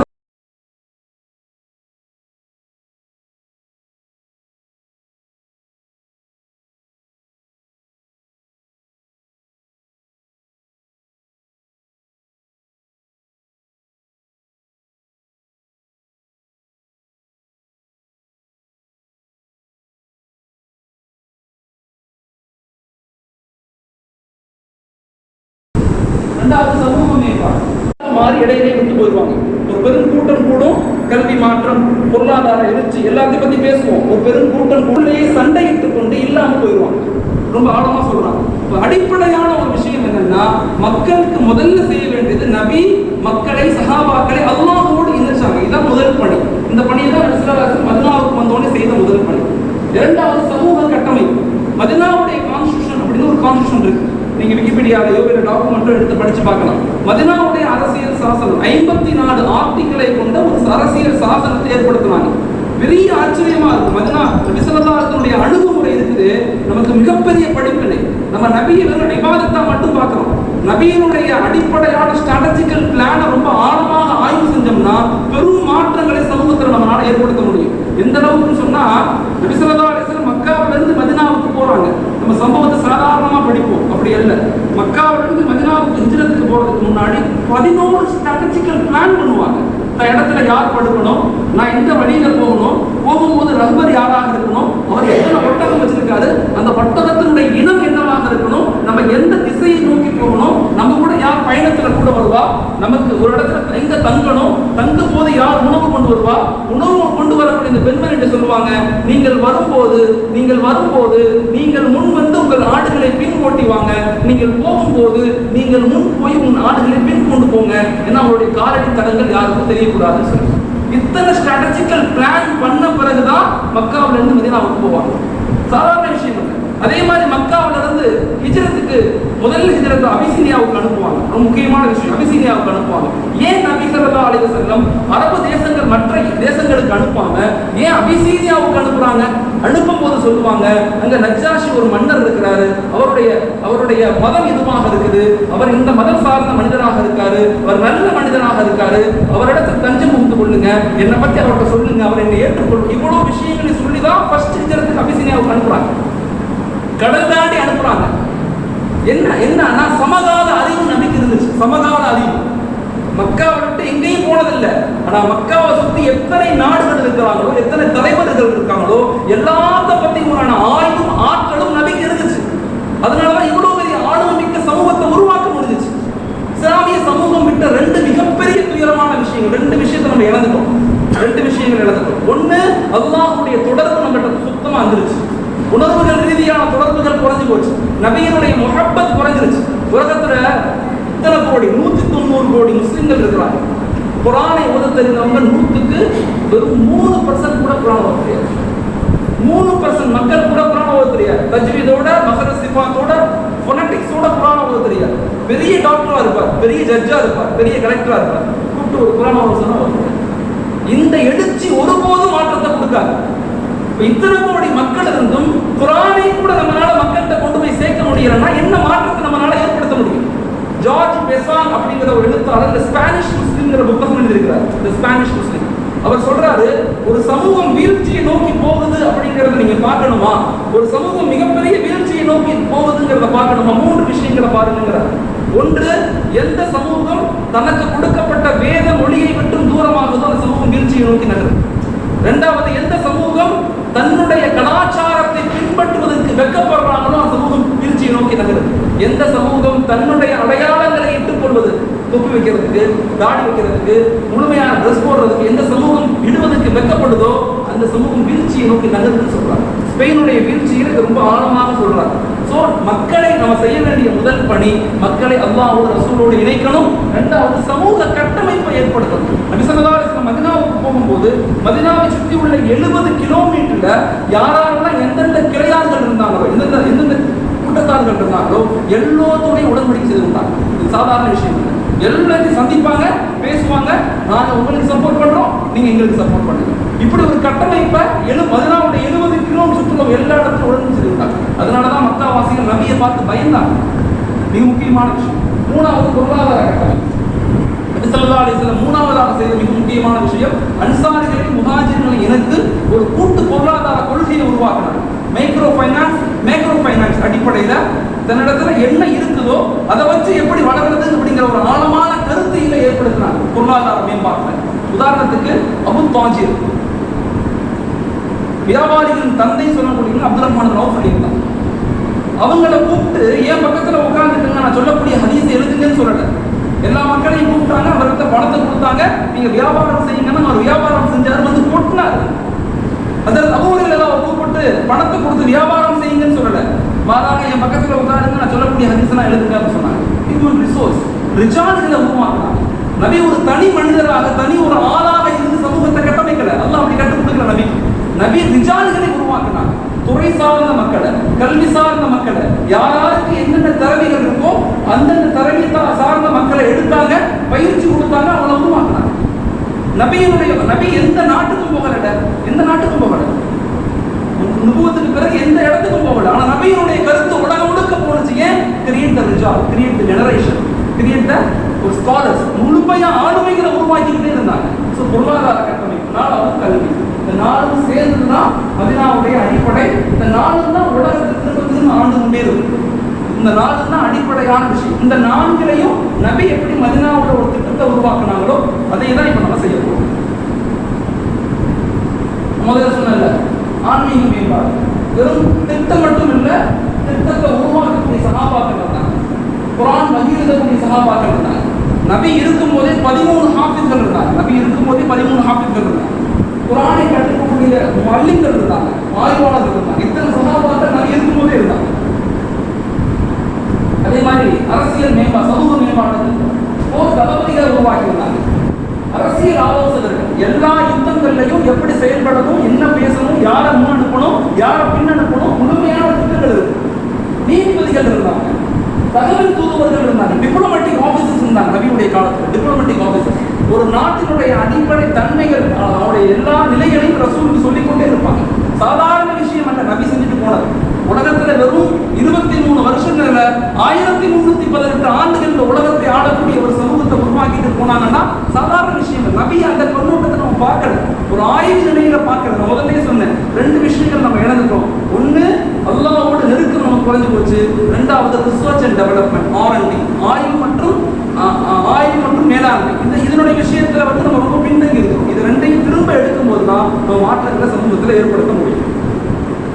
அதே மாதிரிதான் பொருளாதார மேம்பாடு, பொருளாதார வல்லுநர்கள் இருந்தாங்க, விவசாயம் செய்யக்கூடிய சகாபாக்கள் இருந்தாங்க, வியாபாரம் செய்யக்கூடிய சகாபாக்கள் இருந்தாங்க, சேமிப்பு செய்யக்கூடிய, பங்கீடு செய்யக்கூடிய சகாபாக்கள் இருந்தாங்க. எல்லாத்திலையும் சகாபாக்கள் நபிஸல்லல்லாஹு உருவாக்கினாங்க. அதே மாதிரி கல்வி மேம்பாடு, மொழி வல்லுநர்கள் இருந்தாங்க. செய்து சாபித்துல்லாஹ் கூப்பிட்டு இந்த ஹிப்ரு மொழி இவங்க என்ன சொல்றாங்கன்னு எனக்கு தெரியறது இல்லை, நான் சொல்லக்கூடிய தவறாக யூத மக்கள் மற்ற மக்களுக்கு சொல்லிடுவாங்க, நீங்க ஹிப்ரு மொழியை கத்துக்கணும்னு சொல்லுவாங்க. 20 நாள்ல ஹிப்ரு மொழியை கத்துக்கிட்டு எழுத படிக்க கத்துக்குவாங்க. மொழி வல்லுநர்கள் இருந்தாங்க, நபியோட கவிஞர்கள் இருந்தாங்க, திட்டம் தயாரிப்பவர்கள் இருந்தாங்க. ஒவ்வொரு யுத்தத்திலையும் சரி, ஒவ்வொரு செயல்பாடுகளையும் சரி, திட்டங்களை வகுத்து நபிக்கு கொடுத்துக்கிட்டே இருந்தாங்க. நபியினுடைய சாம்ராஜ்யம் ரொம்ப அற்புதமான விஷயம். அதை ரொம்ப ஆழமாக ஆய்வுகள் செய்யும் போதுதான் இன்னைக்கு நம்ம என்ன செய்யணும்னு புரியும். ஒரு சமூகத்தினுடைய வளர்ச்சியில மிக ஆழமாக சொல்லக்கூடிய விஷயம் என்னன்னு சொன்னா, இறந்து போன காலத்தையும் வருங்காலத்தையும் இணைத்தால் மட்டும்தான் நிகழ்காலத்தை நம்மளால கட்டமைக்க முடியும். ஸோ அதன் அடிப்படையில தான் நாம நம்முடைய முன்னோர்கள் செய்த அடிப்படையான வரலாறுகளை விளங்கி வருங்கால சமூகத்தை கட்டமைக்கணும்னா நிகழ்காலத்தில் தியாகம் செய்யக்கூடிய மக்கள் தேவை. நோ சாக்ரிஃபைஸ், நோ வெற்றி. தியாகம் இல்லாமல் ஒருபோதும் ஒரு நிலையிலும் சமூகத்தில் எழுச்சி நம்மளால ஏற்படுத்தவே முடியாது. இப்ப நாம கூடியிருக்கிறது நம்முடைய வளர்ச்சிக்கல்ல, நாட்டினுடைய வளர்ச்சி, நாட்டினுடைய உயர்வு, நாட்டினுடைய மேம்பாட்டுக்கு தான் நம்ம எல்லாம் முன்கூடியிருக்கோம். இனிமே இந்த வார்த்தைகளை தான் எல்லா இடங்களிலையும் பயன்படுத்தணும். இந்த நாடுங்கிறது நமது நாடு. இந்த நாட்டுக்காக நம்முடைய முன்னோர்கள் எல்லா நிலையிலும் தியாகம் செய்தவர்கள். ஒத்துழைமை இயக்கம் காந்தி 1920 கொண்டு வரும்போது 120 கோடி ரூபாய் கொடுத்து உதவி செய்து இஸ்லாமிய சகோதரர் வ.உ.சி. சிதம்பரனார், கப்பலோட்டிய தமிழர் சொல்றாங்களே, அவருடைய கப்பலை வாங்குவதற்கு 2000க்கும் மேற்பட்ட ஷேரை வாங்கி ஒரு கப்பலை வாங்கி இஸ்லாமிய சகோதரர். நேதாஜி சுபாஷ் சந்திர போஸ் அவர்கள் நேஷனல் ஆர்மியை உருவாக்கும் போது அதுல 27% மக்கள் இருந்தவங்க இஸ்லாமிய சகோதர மக்கள், அதனுடைய படை தளபதியாக இருந்தவங்க இஸ்லாமிய மக்கள். நம்ம எல்லாருமே இந்த நாட்டினுடைய வளர்ச்சிக்கு பாடுபட்டவர்கள். ஆனா இப்ப அந்த வரலாறுகள் எங்க போச்சு? நம்முடைய குழந்தைகளுக்கு அந்த வரலாறுகள் தெரியுமா? நம்முடைய இளைஞர்களுக்கு அந்த வரலாறுகள் தெரியுமா? இஸ்லாமிய ஊர்கள், உங்களை போன்ற ஊர்கள் இதை திட்டமிட்டு தயவு செய்து உங்களுடைய இளைஞர்களுக்கு சொல்லிக் கொடுங்க. காலம் மிக மோசமான நிலையில் போயிட்டு, மிக வித்தியாசமான நிலையில உலகம் போய்கொண்டது. அதில் இந்தியாவுடைய நிலைமை மிகவும் வித்தியாசமான நிலையில போகுது. நான் சமீபத்தில் அந்த கொரோனாவுக்கு முன்னாடி துருக்கி போயிருந்தேன் ஒரு கான்ஃபரன்ஸுக்காக. இந்த கான்ஃபரன்ஸ்ல உலகத்தினுடைய எல்லா அரபு நாடுகளுடைய முக்கியமான தலைவர்கள் கலந்து கொண்டாங்க. அதுல ஒரு அரபு நாட்டுடைய ஆளுநர் பேசும்போது அழுதுகிட்டே பேசினார். நாங்கள் செய்த தவறை நீங்கள் செய்து விடாதீர்கள், இப்படியே சொன்னார். நாங்கள் பண்ண தவறை நீங்கள் பண்ணிடாதீங்க. இந்தியா உலகத்தினுடைய அறிவு பொக்கிஷம். தபலீகாக இருக்கட்டும், தரீகாவாக இருக்கட்டும், கிதாபுகளாக இருக்கட்டும், இமாம்களாக இருக்கட்டும், முஸன்னிஃப்களாக இருக்கட்டும், ஆசிரியர்களாக இருக்கட்டும், அறிஞர்களாக இருக்கட்டும், அல்லாஹ் தஆலா இஸ்லாமிய வளர்ச்சியை இந்தியாவிலிருந்து உருவாக்கி உலகம் முழுக்க பிரகாசம் செய்திருக்கிறார். இந்தியா ஆனால் இந்தியா மிகப்பெரிய சரிவை நோக்கி நகர்ந்து கொண்டிருக்குது. நாங்கள் பண்ண தவற நீங்க பண்ணிடாதீங்கன்னு அழுதுகிட்டே பேசுறாங்க. இன்னைக்கு 56 இஸ்லாமிய நாடுகள் இருக்கு. இந்த 56 இஸ்லாமிய நாடுகள்ல கிட்டத்தட்ட 36 நாடுகள்ல கல்ச்சரல் வார், கலாச்சார மாற்றம் நடக்குது. ஏன் நடக்குது, எதனால பிரச்சனை யாருக்குமே தெரியாது, நடந்துகிட்டே இருக்கும். என்ன காரணம்னு இன்னும் கண்டுபிடிக்க முடியாது. 2ஆம் உலகப் போருக்கு பின்னாடி 1944 2ஆம் உலகப் போர் முடிஞ்சிச்சு. 2ஆம் உலகப் போருக்கு பின்னாடி 1945 ஐநா சபை உருவாக்கப்பட்டுச்சு. ஐநா சபை உருவாக்கப்பட்ட உடனே போடப்பட்ட முதல் விஷயம், இனிமே நாடுகளை நாங்கள் யுத்தங்களால் பிடிக்க முடியாது, கலாச்சார மாற்றங்களால தான் நாடுகளை பிடிக்க முடியும் சொன்னாங்க. மிக முக்கியமான விஷயம். 1945 இருந்து ஆரம்பிச்சு 1975-80 வரைக்கும் அரபு நாடுகளுடைய அநேக பிள்ளைகள், பெரிய பெரிய நபர்களுடைய செல்வந்தர்கள், அரசருடைய பிள்ளைகள்லாம் எங்க படிச்சாங்கன்னா டொரண்டோல, நியூயார்க்ல, நியூஜெர்சியில, கேம்பிரிட்ஜ்ல தான் படிச்சாங்க. கிட்டத்தட்ட 30 வருஷம். அவங்க என்ன ஃபீல் பண்ணிட்டாங்க, முதலாம் உலக யுத்தத்துல தோற்றதுக்கும் எங்களுடைய அந்த குர்ஆன் ஹதீஸை பற்றி பிடிச்சிட்டு இருக்க அந்த உலகத்தை நாங்கள் பிடிக்கல. இரண்டாம் உலக யுத்தத்திலையும் தோற்றதுக்கு காரணம் இந்த கல்வி, இந்த உலக கல்வி எங்கள்கிட்ட இல்லைங்கிற சிந்தனையில அங்க போய் விழுந்தாங்க. விழுந்ததனுடைய விளைவு இன்னைக்கு எல்லா நாடுகளிலும் பிரச்சனையுடைய உச்சகட்டமாக. இந்தியா ஒரு அற்புதமான பூமி. எப்பயுமே இந்தியாங்கிறது அற்புதமான பூமி. ஸ்பெயின்ல இந்தியா இஸ்லாம் வீழும் போது இந்தியாவில் இஸ்லாம் வீழாம தடுத்தது நம்முடைய முன்னோர் பாதுகாக்கிறாங்க. இப்பயும் நமக்கு பாதுகாக்கக்கூடிய பொறுப்பு. அதுக்காக எதிர்க்க, திரும்ப சொல்றேன், எதிர்க்க சொல்லல, சண்டை போட சொல்லல, போராட்டம் பண்ண சொல்லல, கொடி பிடிக்க சொல்லல. நான் சொல்லுவது வருங்கால சமூகத்தை கட்டமைப்போம், ஒரு ஸ்ட்ராட்டஜிக்கல் பிளான் பண்ணுவோம், ஒரு நீண்ட இலக்கை உருவாக்குவோம், அந்த இலக்கை நோக்கி நம்ம பயணிப்போம் அப்படிங்கிறது தான் நம்முடைய திட்டம். முதல்ல சொன்ன R&D, ரிசர்ச் அண்ட் டெவலப்மெண்ட். இன்னைக்கு உலகத்துல இதுக்காக அதிகமாக செலவு செய்யறாங்க. இந்தியா போன்ற நாடுகள், வளர்கின்ற நாடுகள், அண்டர் டெவலப்டு கண்ட்ரிஸ் எல்லாம் அதை பண்றது இல்லை. உலகத்துல வளர்ந்த நாடுகள், வளர்கின்ற நாடுகள் எல்லாருமே R&D, ரிசர்ச் அண்ட் டெவலப்மெண்ட்டுக்காக நிறைய விஷயங்களை என்ன செய்யறாங்க, செலவழிக்கிறாங்க. இந்தியாவில் கேள்விப்பட்டிருப்பீங்க, நிதி ஆயோக் வெப்சைட்ல போய் பாருங்க. நேரு காலத்திலிருந்து 2015 வரைக்கும் இந்தியாவுடைய பாலிசி மேக்கிங்கா என்ன இருந்துச்சுன்னா 5 ஆண்டு திட்டங்கள்னு சொல்லுவாங்க. 5 ஆண்டு திட்டம் தான் வந்துட்டே இருக்கு. எப்ப இந்த அரசாங்கம் ஆட்சிக்கு வந்துச்சோ 5 ஆண்டு திட்டத்தை கடைச்சிட்டு நிதி ஆயோக் அப்படிங்கிற கான்செப்டை கொண்டு வந்தாங்க. It is called think tank. ஒரு டீமை உருவாக்குனாங்க. அந்த டீம் தான் எல்லா வேலைகளையும் செஞ்சுக்கிட்டே இருப்பாங்க. ஸோ எல்லா இடங்கள்லையுமே திங்க் பண்ணக்கூடிய, யோசிக்கக்கூடிய, திட்டமிடக்கூடிய, ஆய்வு செய்யக்கூடிய ஒரு குழுவை உருவாக்குறாங்க. ஒரு பாத்தில் இவ்வளவு ஆழமாக சிந்திக்கும் போது ஹக்கில் இருக்கிற நாம அமையப்பட்ட திட்டமே இல்லை. எல்லாரும் கவலைப்படுறோம். இன்னைக்கு சமூகத்தில் இளைஞர்கள் இருக்கிறாங்க. 22% இஸ்லாமிய இளைஞர்கள் ட்ரக்ஸுக்கு அடிமைகளாக இருக்கிறாங்க. நான் டேட்டா பேஸோட சொல்றேன். சமீபத்தில் சுவாமிநாதன் சொல்லி ஒரு ஐஏஎஸ் ஆஃபீஸர் சென்னையில் பேசிக்கிட்டு இருக்கும்போது, அஹ்மத், உங்க சமுதாயத்தில் 22% இஸ்லாமிய இளைஞர்கள் ட்ரக்ஸ் பயன்படுத்துறாங்க. இவங்களை எப்படி மீட்டெடுக்க போறீங்க? ஏன் இதுக்காக எந்த முயற்சிகளும் பண்ண மாட்டேங்கிறீங்க? தமிழகத்திலே அதிகமாக கோயம்புத்தூர் ஃபர்ஸ்ட், 44% இஸ்லாமிய இளைஞர்கள் ட்ரக்ஸ் பயன்படுத்துறாங்க. 2வது திருநெல்வேலி, 3வது ராமநாதபுரம். இதை எப்படி மீட்டெடுக்க போறோம்? கவலைப்படுறோம், எல்லாரும் கவலைப்படுறோம். எப்படி சமூகத்தை மீட்டெடுக்க போறோம்? இளைஞர்களுக்குமான பயிற்சிகள் இல்லை, அவங்களுக்குமான வகுப்புகள் இல்லை. இதை செய்யாம எப்படி அவங்க கையில் எடுக்க போறோம்? நல்லா யோசிச்சு பாருங்க. நான் எப்பயுமே சொல்லுவேன், நாம் நன்றாக இருக்கும் போதே நாம் நன்றாக உருவாகி கொள்ள வேண்டும். நாம் நன்றாக இருக்கும் போதே நாம் நன்றாக உருவாகி கொள்ள வேண்டும். நாம் நசுக்கப்பட்ட பிறகு நம்மால் உருவாகவே முடியாது. இப்போ நம்ம நல்லா தான் இருக்கோம். நார்த் இந்தியா மாதிரி நம்ம இன்னும் வீழ்ச்சி நோக்கி நகர்ந்து, நான் கண் கூட பார்த்தனால சொல்றேன். நான் மகாராஷ்டிரா போகும்போது ஒரு இடத்துக்கு போனேன். 25 லட்சம் முஸ்லீம்கள் இருக்கிறாங்க. ஆனால் ஒரு வார்டு கவுன்சிலரும் கிடையாது. ஒரு வார்டு கவுன்சிலர் கிடையாது. ஒரு சின்ன கூட்டம் கூட அவங்களால போட முடியாது. ஆச்சரியமா இருக்கு. இத்தனை 20 கோடி முஸ்லீம்கள், உலகத்திலேயே அதிக முஸ்லீம்கள் உள்ள நாடு இந்தியா. சாதாரணமா 20 கோடி நம்மளால ஒன்றுமே செய்ய முடியாது. காரணம் நம்மள்ட்ட நீண்ட இலக்கோ தொடர் பயணமோ நம்மளுக்கு கவலைப்படுறோம். எல்லாரும் யாரு மேலேயும் குற்றம் கிடையாது. இயக்கங்கள் மாஷால்லா சிறப்பாக செயல்படுறாங்க. அவங்கனால என்ன முடியுமோ செஞ்சுக்கிட்டே தான் இருக்கிறாங்க. நம்மளால ஏன் இன்னும் ஒரு மாற்றத்தை உருவாக்க முடியல அப்படிங்கிறத யோசிக்கணும். அப்படி யோசிச்சு உங்க ஊரை நீங்க எப்படி கையில் எடுக்க போறீங்க, உங்க இளைஞர்களை எப்படி கையில் எடுக்க போறீங்க, நல்லா யோசிச்சு பாருங்க. நம்ம நீங்களா யோசிங்க. உங்க ஊரை பத்தி நீங்க யோசிங்க. நம்மளை பத்தி நாம யோசிக்காம நம்மளை யார் தான் யோசிக்க முடியும்? நம்மளை நாம வளர்ச்சிக்கு உண்டாக்காம நம்மளை யார் உலகத்துல வளர்ச்சிக்கு உண்டாக்க முடியாது. கொஞ்சம் ஆழமாக யோசிக்க வேண்டிய விஷயம். ஸோ பாட்டில் ரொம்ப ஆழமாக திட்டமிடுறாங்க. ஹக்குடைய மக்கள் நாம என்ன செய்யணும், ரொம்ப ஆழமாக யோசிக்கணும்னு சொல்றோம். இப்போ நம்முடைய சிந்தனைகள் எப்படி இருக்கும்? நம்முடைய சிந்தனைகள் எப்படி இருக்கும்? விலங்குது இன்னைக்கு உலகத்துல ஒண்ணு சமய அறிவு இருக்கணும், சமகால அறிவு இருக்கணும். நபி சொல்லிக் கொடுத்த மிகப்பெரிய ஆற்றலான விஷயம் சமய அறிவு. ஷரீ சட்டம் நிச்சயமா நமக்கு தெரியும், ஷரீ தெரிஞ்சிருக்கணும். அதோட சேர்ந்து சமகால அறிவு இருக்கணும். இல்லாமா போன்ற மிகப்பெரிய ஆளுநர்கள் சொல்றாங்க, அது இல்முல் ஹால்ங்கிறாங்க. கல்வி என்பது நடைமுறையில் எது கல்வியாக சமூகத்தில் உருவாக்கப்படுதோ அந்த கல்வியினுடைய நாலேஜ அந்தந்த சமூக மக்கள் தெரிஞ்சிருக்கணுங்கிறாங்க. இமாம் இது ரொம்ப ஆழமாக வலியுறுத்தி சொல்றாங்க. விளங்கி கொள்ளணும். 2வது விளங்கப்படுத்துறது, மற்றவங்களுக்கு சொல்லணும். அடுத்த அடுத்த 10 வருஷத்துல நம்ம என்ன ஆகும்? அடுத்த 10 பைத்தியக்காரன் பேசுவதை போல பேசணும்.